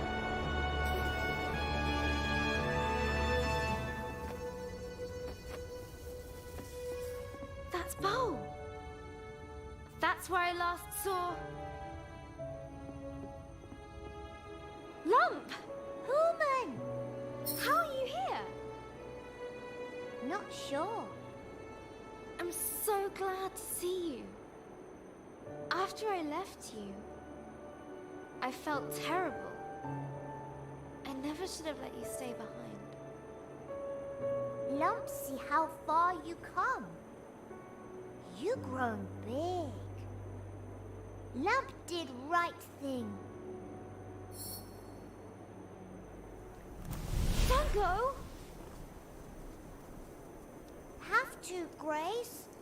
But we'll always be there in the remembering. I'll make sure to keep you there. Goodbye, little lump.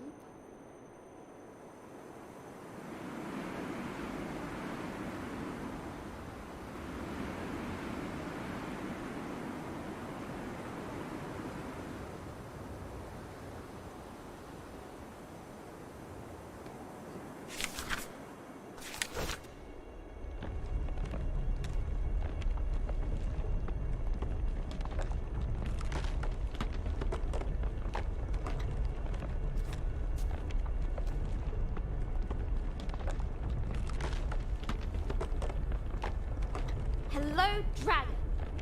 Here I come. Finally.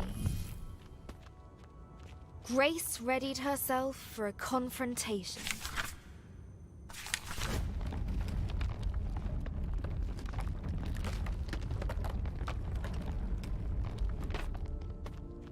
Right. This is it. Hello? Bit of an anticlimax. When she first set out, Grace wanted to understand why these terrible events had happened.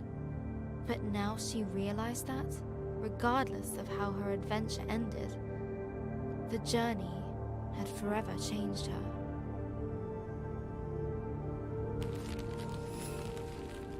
Standing there, she felt...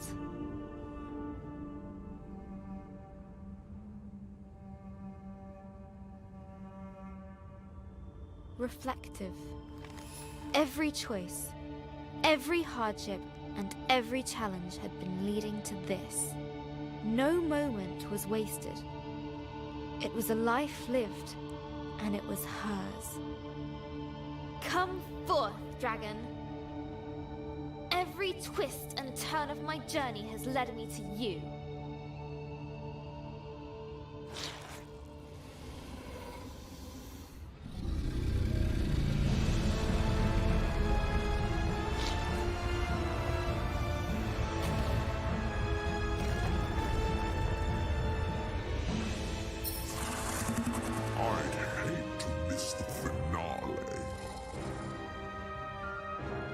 To know, why did all of this happen?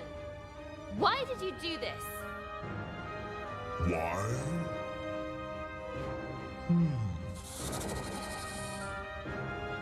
No one's ever asked why before. It is what I do. I cannot let you keep doing what you are doing.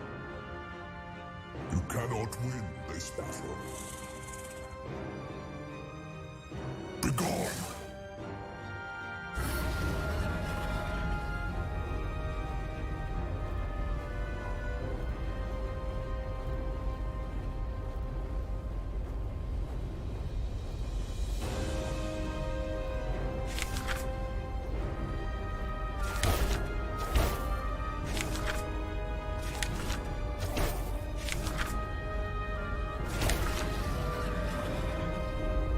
You can't just make me disappear. I am the Unmaker, the Ender of worlds. Not this one. All things must come to an end. your friends, your family, you. Not if I can help it. In time, even dragons fade. Ponder this elsewhere.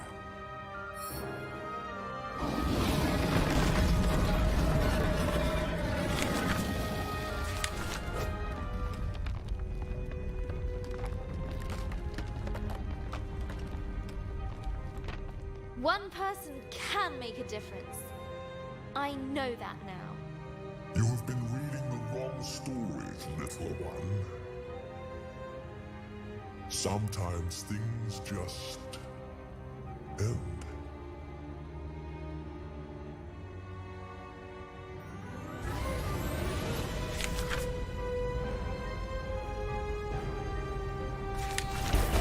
If you want to end this world, you're going to have to go through me. Yes, that's what I've been trying to do.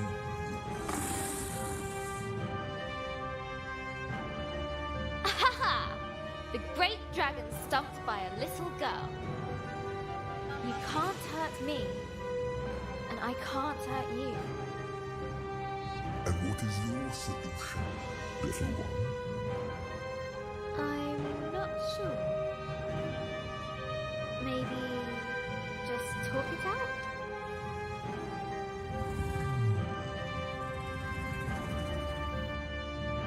Very well. You may ask me one question. Make this one count, Grace.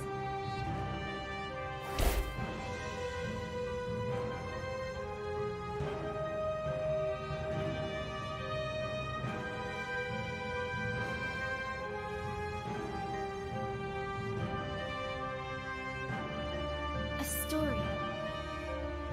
It's already dying, isn't it? It is fading into the void. It is burning into nothingness. Why? Why is this happening? It is time. No more, no less. Can it be stopped? No, it is inevitable.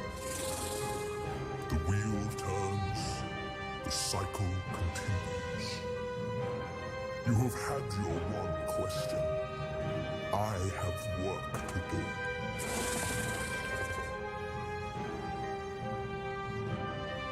Please! I've overcome so much to get here. I've had to face what I am and what I'm not. It was a struggle. And I think it always will be. I envy your fight. It can be yours too.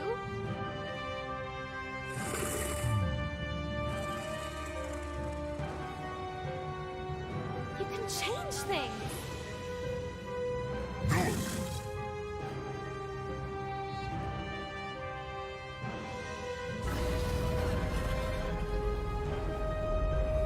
What? Why? You can't hurt me. I did not aim for you.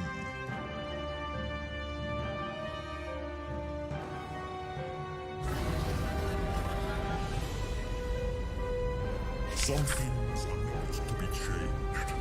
Not. I can't accept this. You can. You will.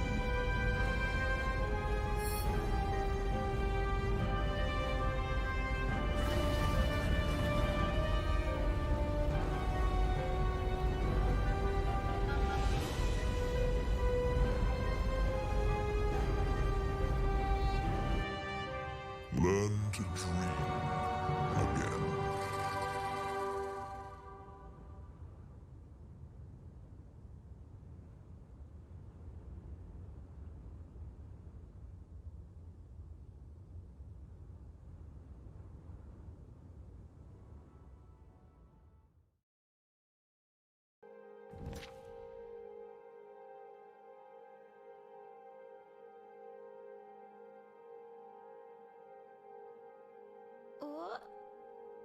What happened?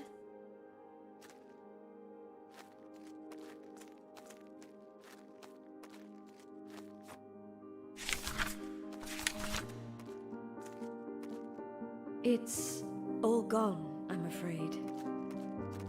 It can't be just gone. Why couldn't I do anything? Why couldn't I save it? There was nothing to be done. Everything has a time to go, even worlds. But I don't want that. I feel like a failure. That's silly. You didn't fail because you couldn't win. I couldn't. The dragon is part of the world cycle. It cannot be broken. Then what was the point of all of this? I failed before I even started. You recovered the fireflies. Ancient energies born of the same cycle. Between you, them, and your book, you'll work it out. Wait! What do you mean?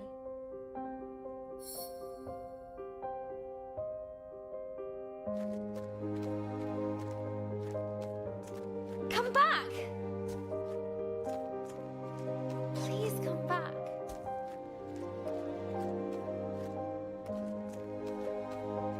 There was only one place left to look.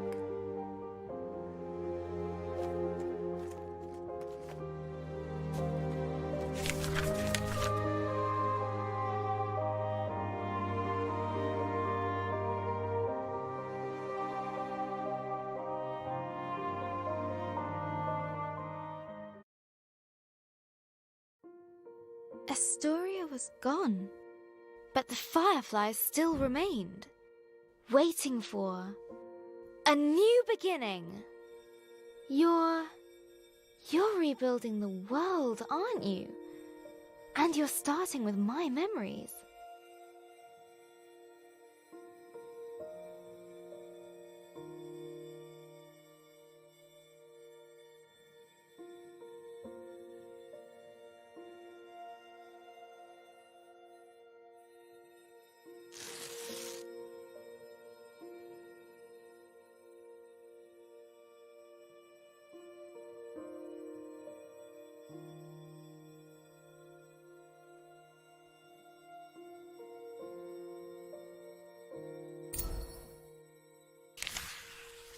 A fruitful work.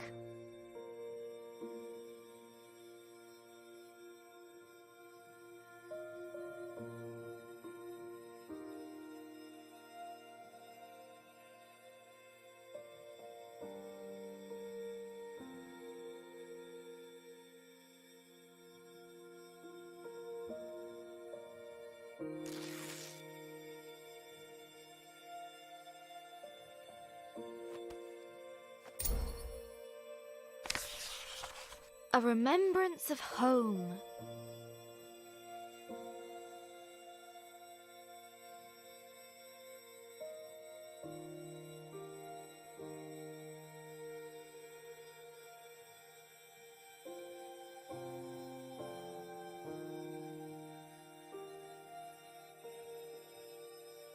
I've run out of fireflies.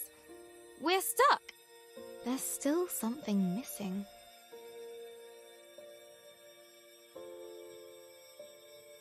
Hey, you're still here, Firefly. Can you help? That's it, Firefly. Now you're ready for a new story. And I have to say goodbye too. Thank you, Firefly.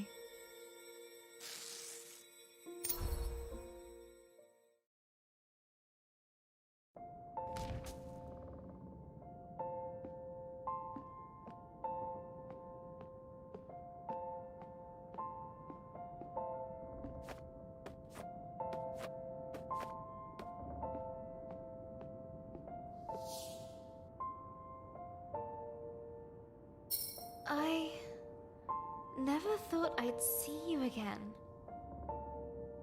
But you're not really here, are you?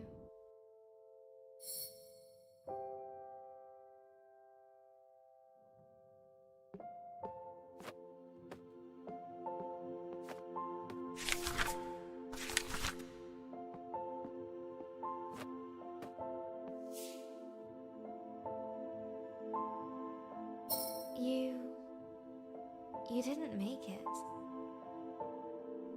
You knew, didn't you, that you wouldn't?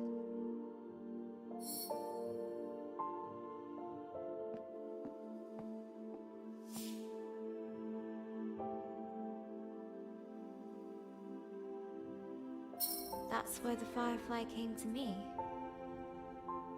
They knew too. So, these are my memories of you.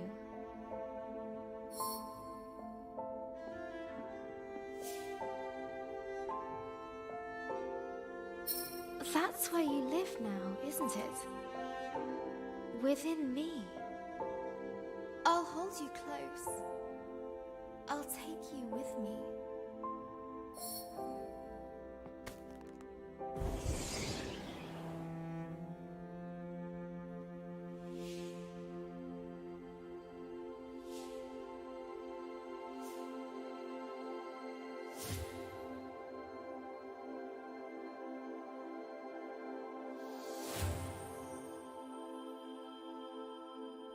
Always.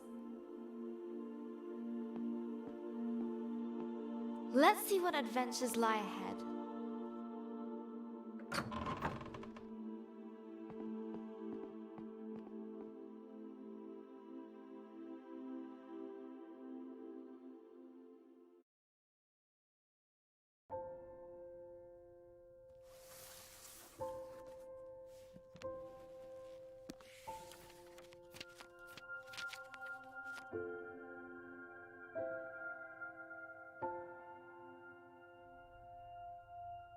Hello, journal.